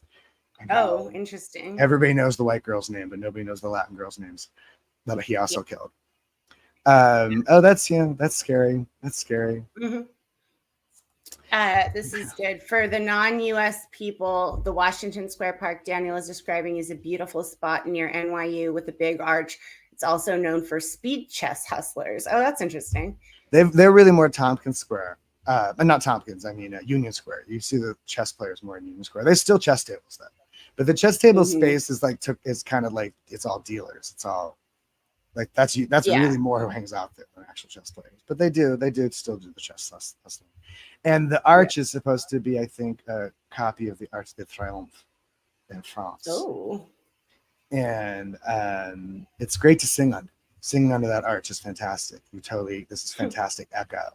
And rich people in their condominiums on Fifth Avenue used to come down and complain I was too darn loud. Oh, really? I was like, I'm singing in a public park, and as long as you're not amplified, you're allowed to do that. Did you get hassled by the cops a lot? Yeah. Oh, yeah. Yeah. Oh, yeah. Like I said, like Bloomberg, when Bloomberg came in, he made a promise to reduce the visibility of homelessness.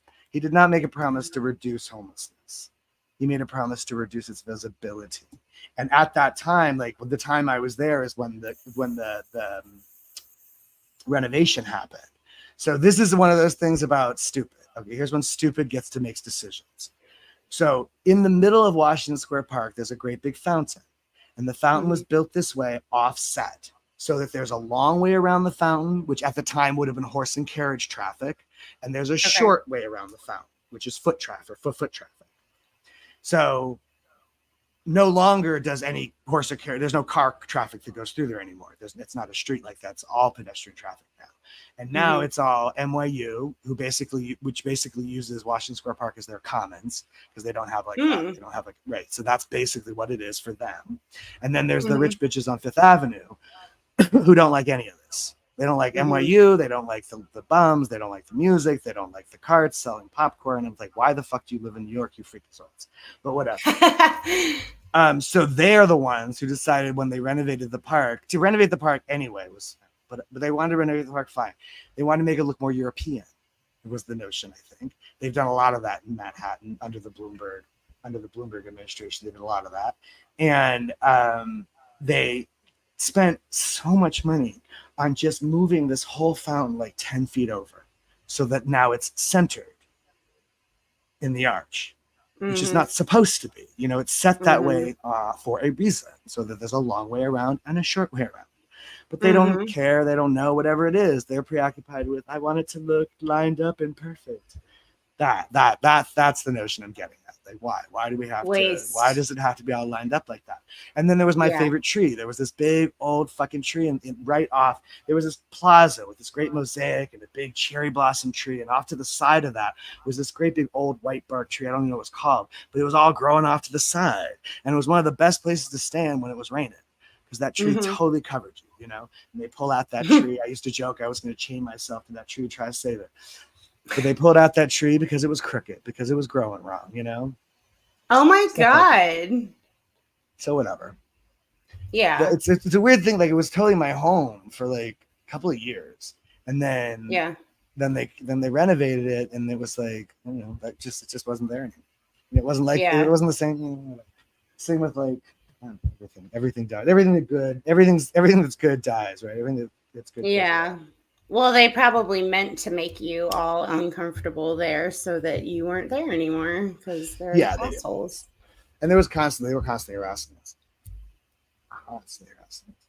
But And I mean, you then can't and ticket somebody for being homeless. no, you ticket them for lying down on a park bench. You ticket them for sitting on the sidewalk. You ticket them for peeing between two cars because you have no option. Mm-hmm. You know, they Mm-hmm. can't make it illegal. They make it against the law. And it's really Mm-hmm. just about all the little incidentals of being homeless, like camping or staying anywhere for too long is illegal in most cities, especially if you have Mm-hmm. stuff with you. Sitting on the sidewalk. Do you know how many times I've gotten busted for what's called blocking pedestrian traffic? Sitting on the Are you sidewalk. serious? No, I mean, yes, I'm kidding. No, I'm not That's kidding. wild. Yes, I'm serious. I thought you were going to say, are you kidding? No, I'm not kidding. Yes, I'm serious. Yes, I'm serious. Us That's obviously fucked up. open container and criminal trespassing. I was busted for trespassing a couple times. Here's one. Here's a story about white privilege. In the New York Police Department, I was in the city. I don't remember his name. I'm sorry. We'll call him David for the sake of the story. He was Jamaican, and Mm-hmm. not a big guy, not a strong guy, just a cute guy. And we were out, and it was Christmas time. And in New York City in the winter, they get this really icy cold rain. That's like was snow, and just before it hits the ground, it gets just cold, just not cold enough to be snow anymore, and it melts, but it's still really icy cold, and it feels Mm-hmm. almost like needles or something, like something sharp is hitting. Anyway, so we're out in this rain, and so we duck into this stairwell, this building that's under construction, stores on the bottom floor, and it's like I don't know, offices, apartments. I have no idea what's upstairs. It's all under renovation. Immediately, 8 cops show up. Almost immediately, there's 8 cops at the door banging on the door. Must have been cameras. We don't know. We come outside, and we're busted. Whatever. We're standing on the sidewalk. We got our handcuffs. They're waiting for a transport. Somebody else is going to drive us to the police station. And so that's So the what whole were you busted for? Just being there? criminal trespassing, because the Okay. places upstairs were technically homes, Okay. even though nobody was living in them. We didn't break anything or ruin anything. The door was open. We didn't break a window. We didn't jimmy a lock. Mm-hmm. But it's still criminal trespassing. And here's the weird story. Okay, here's the weird part of the story. We're standing on the sidewalk. We're busted. Okay, whatever. They're running our records and all that. You're running our IDs and that whole thing. And I look over and I realize my friend, who we're calling David for the sake of the story, is surrounded. There's 8 cops, 5 big giant guys, and 3 kind of medium-sized guys, regular-sized guys. And the 5 giant guys have surrounded the black man. And they look like they really want to be doing that game where they're pushing them back and forth between them, and they're all resisting the urge. That's what it looks like. Mm-hmm. They're not touching Mm-hmm. him, mind you, but it looks like they really want to. If nothing else, they're worried he's going to run, I suppose, is what this is about. I don't know. Mm-hmm. But I look over at the one cop that's watching me. And not only is it one little cop watching me, but as I look over, he's reached over and he is now zipping up my coat. Do you hear me? He's zipping up because it's cold. These guys are, whatever that is they're doing there. It's So scary. fucked up. They're intentionally trying to scare this guy into Yeah. submission because they're so scared of him. Yeah. Just because he's black. Me, Yeah. and here's the real kicker. You know why there were 8 cops all of a sudden? All of a sudden, out of nowhere, there were 8 cops out of nowhere all of a sudden? Because they were clocking me. Because Oh. I fit the description of some guy who'd been breaking into homes uptown.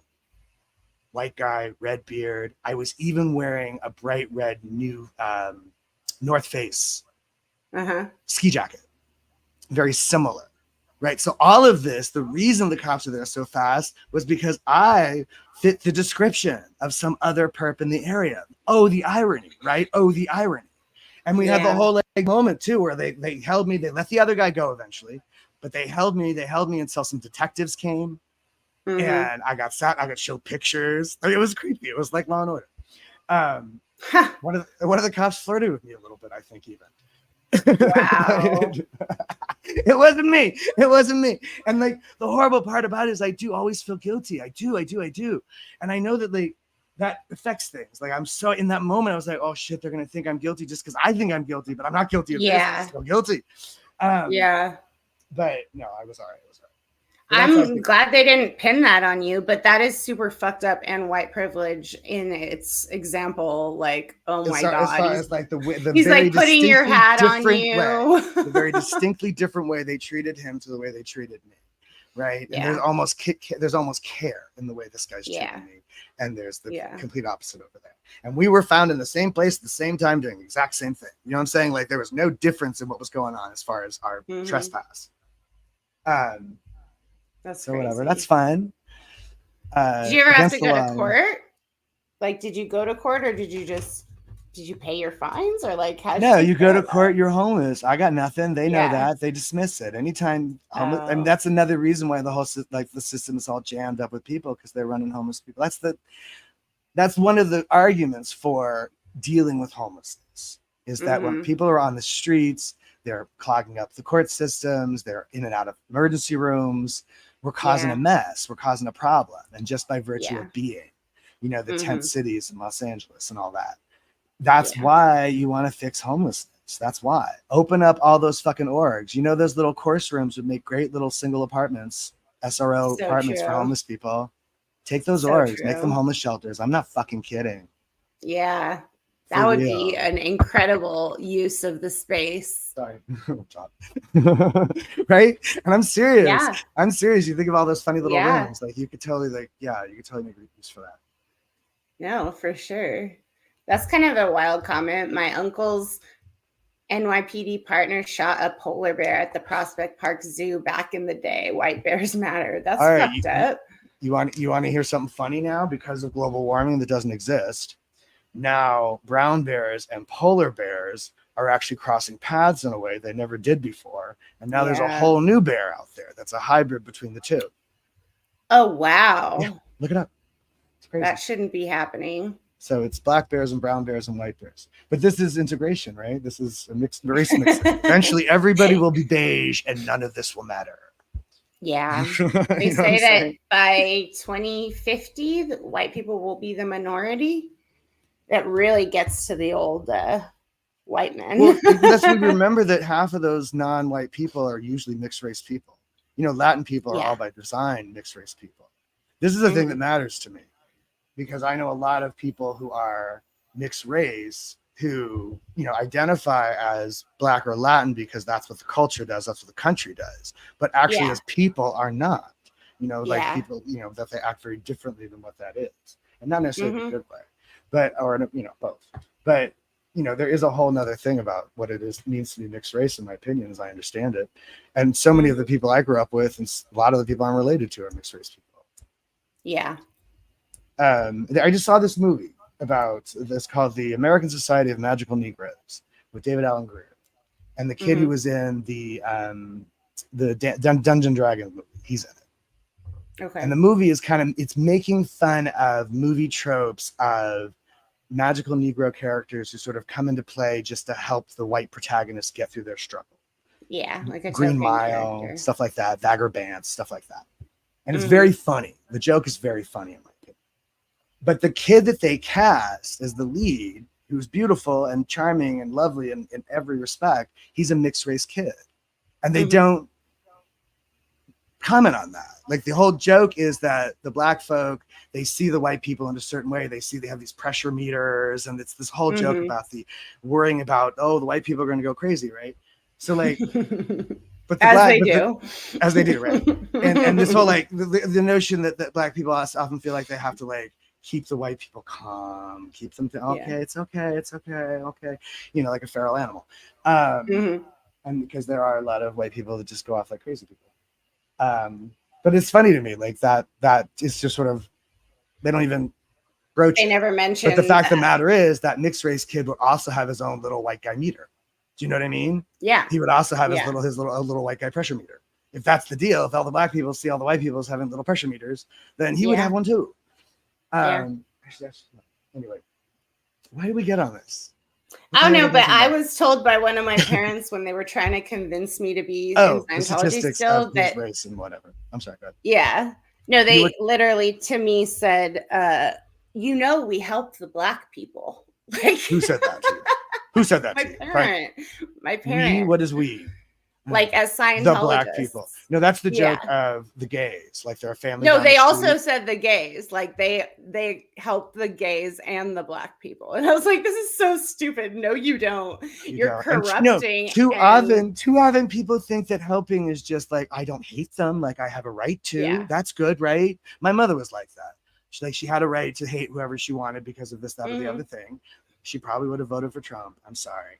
But that was the attitude. Like she was doing you a favor by treating you decently. Yeah. And if you crossed a line with her, real nice. You were gone. You were nothing to her. Leah's show did an incredible episode on the Nation of Islam and how Scientology has completely infiltrated it, as well as how they've bought buildings all around Compton. Well, there's a thing called the Muslim Brotherhood that is very much, I think, in bed with Scientology. They are. That's the Nation of Islam. But they don't do anything to help the community. They don't do anything at all. Like, you put an org there, and as a Scientologist, you're being told, like, we're helping the black community. And that's supposed to be why they get tax exemptions, because presumably exactly. Churches are providing a service of some sort, communal service, that is then can be then counterbalanced. COB said the blacks in the Ted Koppel interview. I remember that. David Miscavige. Yeah. Like they're a family down the street, right?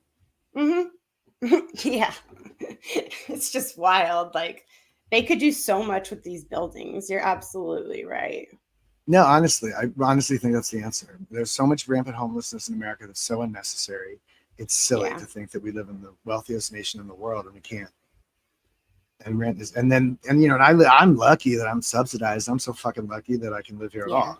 But the city is like, it's just for rich people and corporations. Like they just pushed all the stuff that supposedly we like about New York is all that diversity, but that's going away, and they're gentrifying it or whatever you call it. Homogenizing. Is it being gentrified in Europe? One of the things that happens a lot now, more often than ever, because there used to be this rule about affordable housing. Because New York, I think, used to have a notion that was a good idea to have people of different social statuses live together, or at least provide some affordable housing for people who ain't rich, so that we can still have non-rich people who can live in the city, kind of thing. And now, so there used to be this. I guess there is still a rule, but every time they build a new building, there's supposed to be a percentage of it. There's a percentage, right? But the one thing I know about that is that that's one of those things that they get out of. That they will go, oh yeah, we'll do that, and then they never do it. That's one of those common sort of loopholes they jump out of. And even Jay-Z, who was a part of the Barclays Center, part of the Barclays Center deal, which is like smack in the middle of Brooklyn, right across from the building he grew up in. And it's a great big amphitheater, and it's attached to this great big towery buildings that are full of high-end condominiums that were also supposed to include 30% affordable housing. And that part just didn't happen. Not on Jay-Z or nothing, but that part just didn't happen. So, that's, I don't remember the question, but that's right. Wild. So there's states like Michigan and in the middle of the country full of empty homes, full of homes that have been foreclosed for whatever reason of that. This is a ridiculous notion that there are families out in the street and homes full of nothing. Like this is why, what is this? Because property, mine. Yeah. Yeah. In remember Scientology, the pigeons? What? The pigeons in Finding Nemo. Mine. That was one of the core concepts, though, is that if suppressive people apparently don't believe in ownership of anything. Well, that's Marxism. That's communism. Yeah.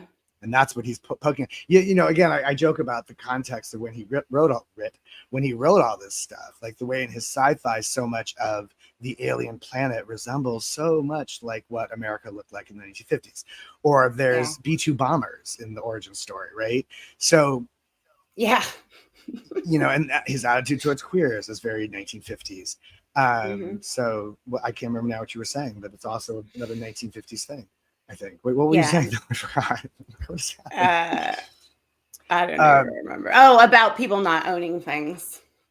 Yeah, so the anti-communism thing, the McCarthy communism, the Red Scare was very, very, very present in his mind when he was writing all that stuff. Hubbard loved to talk about communism. Which I think is weird because there is a lot of hippy-dippy communal notions in the way he thought to run an org. You know, that whole all hands on board kind of mentality, that's very commune. That's very hippie commune kind of way of thinking. Yeah.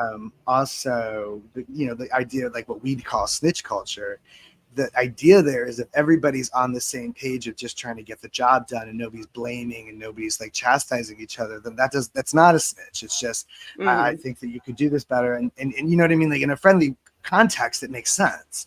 But that context was never friendly for me. Yeah. You were told that if you write a KR on someone, then you're helping them. Right. And there is a version of that is true. It just wasn't the truth of what we were living. That's it was the exception, not the rule. Yeah. And it was just about, I'm going to tell on you. And usually it's about being a fan. I thought that was wild that when I was talking to Alex yesterday, he said that there were all these KRs that they didn't mention to him because he was like, the same thing happened to me at Peter Gillum's. Oh, wow. The same exact thing. My stats were always so fucking good. And this was about a person called Natasha Lee. I don't care. Am I allowed to name names? Who gives a shit? Yeah. Natasha Lee came into that organization and undid everything. Managed to get herself between, like, fired.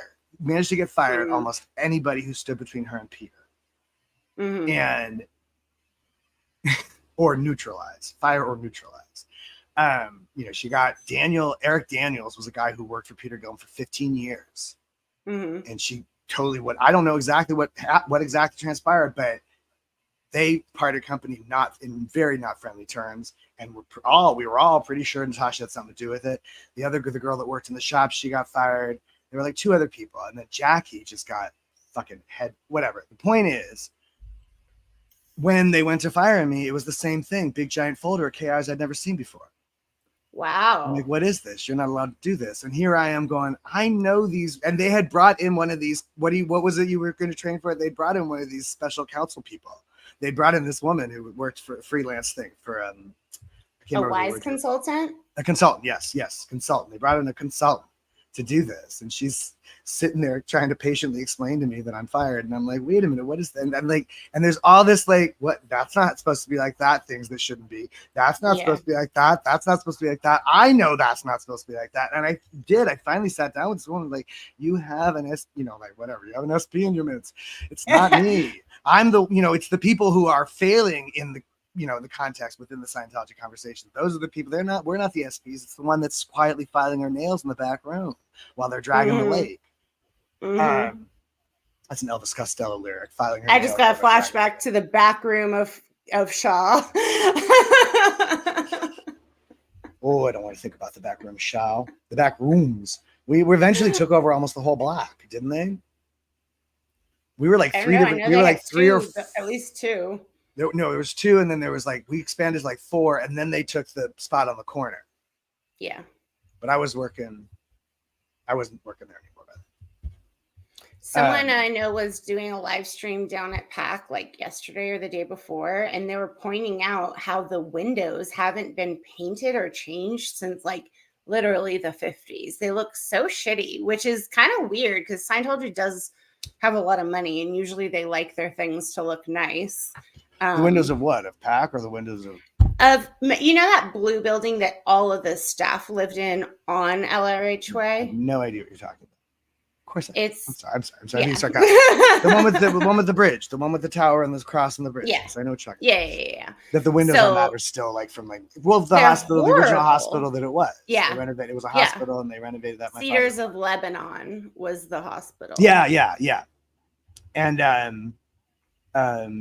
yeah, it probably still have the same windows on it because that's birthing. That's not Yeah. public don't go there. So Yeah, exactly. So they don't give a shit. And what the fucked up part is that all the windows were closed and every window drawn. And like these poor people who live in there, you know, you don't get even to see out the window. no, they don't want you to see. This is a really funny comment because this is the competitor to CalMag. They fired Daniel. Hell no, taking my business to Koala Calm. Those goddamn CalMag people, they got me. Damn it. Yeah. Koala Calm. And I was at highest ever. The week I got fired, I was at a highest ever statistic, which the policy says you cannot fire somebody who's at highest ever statistic. If somebody is at highest ever statistic and you think they need to be fired, you need to look deeper than that. There's something else going on. That is the policy. But no, they just change it for whatever they want. Whatever, I mean, honestly, right? That's the point of it. It's just shyster theology to begin with, so you can just kind of maneuver around whatever you want it to mean in the moment. Pick and choose what you want that helps you at the moment, and then forget about the rest. That happened all the time. Cannibal. Anybody yes, say that cleared that cannibal. was the ultimate cop out. The cleared cannibal. Oh, once a cannibal, still a clear. What the fuck does that mean? The whole point of getting cleared is but I am to be one. a cannibal no more. What? I said I don't know, but I am one. I'm a cleared cannibal. That's just the ultimate cop out. God works in mysterious. Go fuck yourself. Just like I can't even believe it, and I feel so stupid. I just feel so dumb, so naive that I actually believe this shit. Yeah, well, what else we were supposed to do? You know, Keith says I protest the Philadelphia org. That place is a shithole. Interesting. Yeah, I hear a lot of shit about Philadelphia. Philadelphia is a shithole, not for nothing. Philadelphia was miserable. I couldn't believe how miserable. Oh, I got arrested in Philadelphia. You know what they did in Philly? They just drove us out to some burnt out old factory. There's a whole yard of there was a bunch of them, 5 or 6 factories maybe, or warehouses or something. But the complex has clearly been burnt down or something at some point. And they just drove us it was 2 hours north of the city. You can still see the city in the distance. And they just dropped us off outside the city for real. Really? Philadelphia freedom, that brotherly love. Oh yes. Wow. No, Philadelphia was scary. It's Walnut, Chestnut, something like that. There's an area down there that's kind of at night. It's freaky as shit. Yeah, and no. Philly was miserable. I'll have to revisit Philly sometime when it's not under better conditions. It's very pretty, in that way that super scary. The old New England cities are. It's all cobblestones and all sorts of great old architecture, but it's still I don't know. I travel in suspicious circles, so I guess I deal with suspicious people. I'm trying not to. Hey, you gotta live your life however you want it after being in a cult for so long. I don't want, want is not even a word in my vocabulary. I don't know about want very often. I don't think I ever get what I want. Morrissey, please, won't you let me get what I want this time, please. That's Morrissey. Don't we all? Something about him. And what was I going to say about choices? The choice between the big bowl of shit or the little bowl of shit. There's not a whole lot. I don't know. I don't want shit. Is there an empty bowl? I would rather. Is there a third option? Oh, and I remember what this means. He says, "Yep." And ASL says the same people he knew still work there. Do you say anything about it being DM's home org? David Miscavige or Daniel Mustard? I don't know what that means. I don't know what ASL is. What's ASL? Aaron Smith Levin. Oh, yeah. Aaron Smith says the same people he knew. Oh, yeah. It's some of those orgs. I think he's still talking about Philly org. Alex was talking about that. I was seeing people that he recruited. Yeah. You know, when he went back to protest, and they're shocked to see him with the protesters. Oh, and the anonymous guys. I honestly thought the anonymous guys were ex-Scientologists when they first started popping Oh, up, really? because they were the only group I'd seen had ever gone after Scientology. It started with Yeah. Occupy, and but I guess anybody could put a Guy Guy Fawkes Yeah. mask on and call Yeah. themselves anonymous. Used in great effect in the TV show about Mr. Robot. You see that? No. The Mr. Robot. Yeah, that was good. They used that, the anonymous thing. That was terrifying when Anonymous came out, because my mom told me you can't go down to the org. They knew it was going to happen. They had a heads up. So she said, on this date, some bad shit is going down. I was rooting for him. Yeah. I'm a big fan of civil disobedience. They took me in session and would ask if you know anybody who's in Anonymous before you could start a session. Oh, wow. Yeah, they were Anonymous really wasn't even a paranoid thing. about it. I was gone before that was even a thing. Oh, wow. That's Keith was there in 28. Oh, that's what it was. Operation Chanology. That's what it was on all the boards and stuff. What a trip. Yeah, 2008. That sounds about right. That's crazy. Yeah. They had all the Sea Org members using the underground tunnels and stuff because they didn't want them seeing the protesters. And it seems like that's what they're doing right now when all these people are filming on LRH Way, which is like daily. Like people who I follow, there's always someone else. I remember when we go to events, and there was a shuttle bus from CC, and sometimes there were protesters. To the shrine, right? Right. Shrine. Yeah. And Sierra members would stand up there with cardboard just to cover the bus windows. Yeah. So that as we drove by, we couldn't see the protesters. I do remember that. There was protesting all the way back then. And it was family separations. It was disconnections. That's what they're protesting. And Lisa McPherson. I don't know the Lisa McPherson story. Oh my God. Is this really, the girl that you were talking? Is this the girl that you said had a psychological break and she ran out in the street and then they took her and she died? Yeah. What I'm talking about, I think, is even before that. When did that happen? It happened in the 90s. But there's a woman who just passed away. Her name was Whitney, and she set herself on fire. And she was a second gen, I believe, and an active Scientologist. And the same doctor who was involved in Lisa McPherson was involved with her. So it's really shady, the whole thing. And the courts won't get involved because it's religious. There's going to be a trial. Her parents are suing the church. Oh, good. So unless they settle, which they might, but they're saying like our daughter was normal and something you guys did was not normal. Like they're even talking about like end of life, drop the body assists and stuff like that. Yeah. I remember the whole telling my father it was okay to go. It's okay to go. You did? Oh, yeah. It's okay to drop the body. Drop the body. And I think he died feeling like he'd failed or something somewhere. Because it's hard you to were think with about him that. At the end? Yeah. Wow. I was with him. I was there. That was nice of you after what a jerk he was. Well, it was a weird thing. Like, nobody knew. Like, he was sick. And then they sent him back to the org, and then they would just keep being sick. And they weren't really dealing with it. And he didn't want to deal with it. Like, that's the thing. It's like, I don't know what his mindset was at, but I know that the teaching is don't be a burden on the org. And that's certainly what he seemed to be doing, was deciding to just die quietly and not be a burden on the org. Yeah. He was almost gone by the time I even knew about it. And they set him up in a room in a little apartment in the building next to the Shaker Lodge. All right, there. You froze again. Oh, I thought you froze again. And they said it because they wouldn't be listening intently. What poor taste would it be if they set him up in the building where his ex-wife ran and his son, his abandoned son still lived. So they went to the building next door. And they just set him up in a little shitty bachelor apartment. And there was, hospice nurse, and God bless the hospice people. And they do incredible work, for real. Caregivers. For sure. underrated, underappreciated workforce, in my Hmm. opinion. Anyway, and we were there with Carolyn, or his widow, the last wife. And I remember Hmm.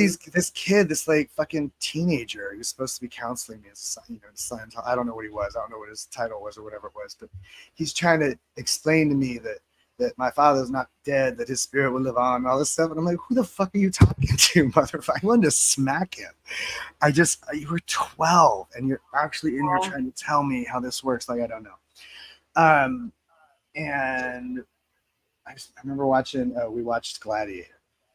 Pretty sure that was Oh, the night wow. he took his last breath. We were watching that movie. And I remember Carolyn complaining that, because she worked at Gold. And so she was complaining about that movie because there was all these sequences in it where it would get really quiet for dialogue. And then it would cut into an action sequence, and all of a sudden there'd be this big noise. And that's something Mm. Hollywood directors do on purpose because they know that a lot of people zone out in the dialogue. So they want to get your attention back when the action. Yeah. They do it on Yeah. purpose. And her perception of that was that it was a flaw in the film. She knows better than Ridley Because Scott. she works at Gold, so Right, she would exactly, know, because you she works at know. Gold. So because she works at Gold, they were doing it wrong, and she knew how to do it better. Yeah. And it was at this moment that he died. I don't know what to say to that. I'm trying to remember, like, when I went in there, and I went in there with my mother, and my mother says to him, "Your son is, is turned into a fine man." And John immediately Wow. like said, "Oh yes, I know," or something like that.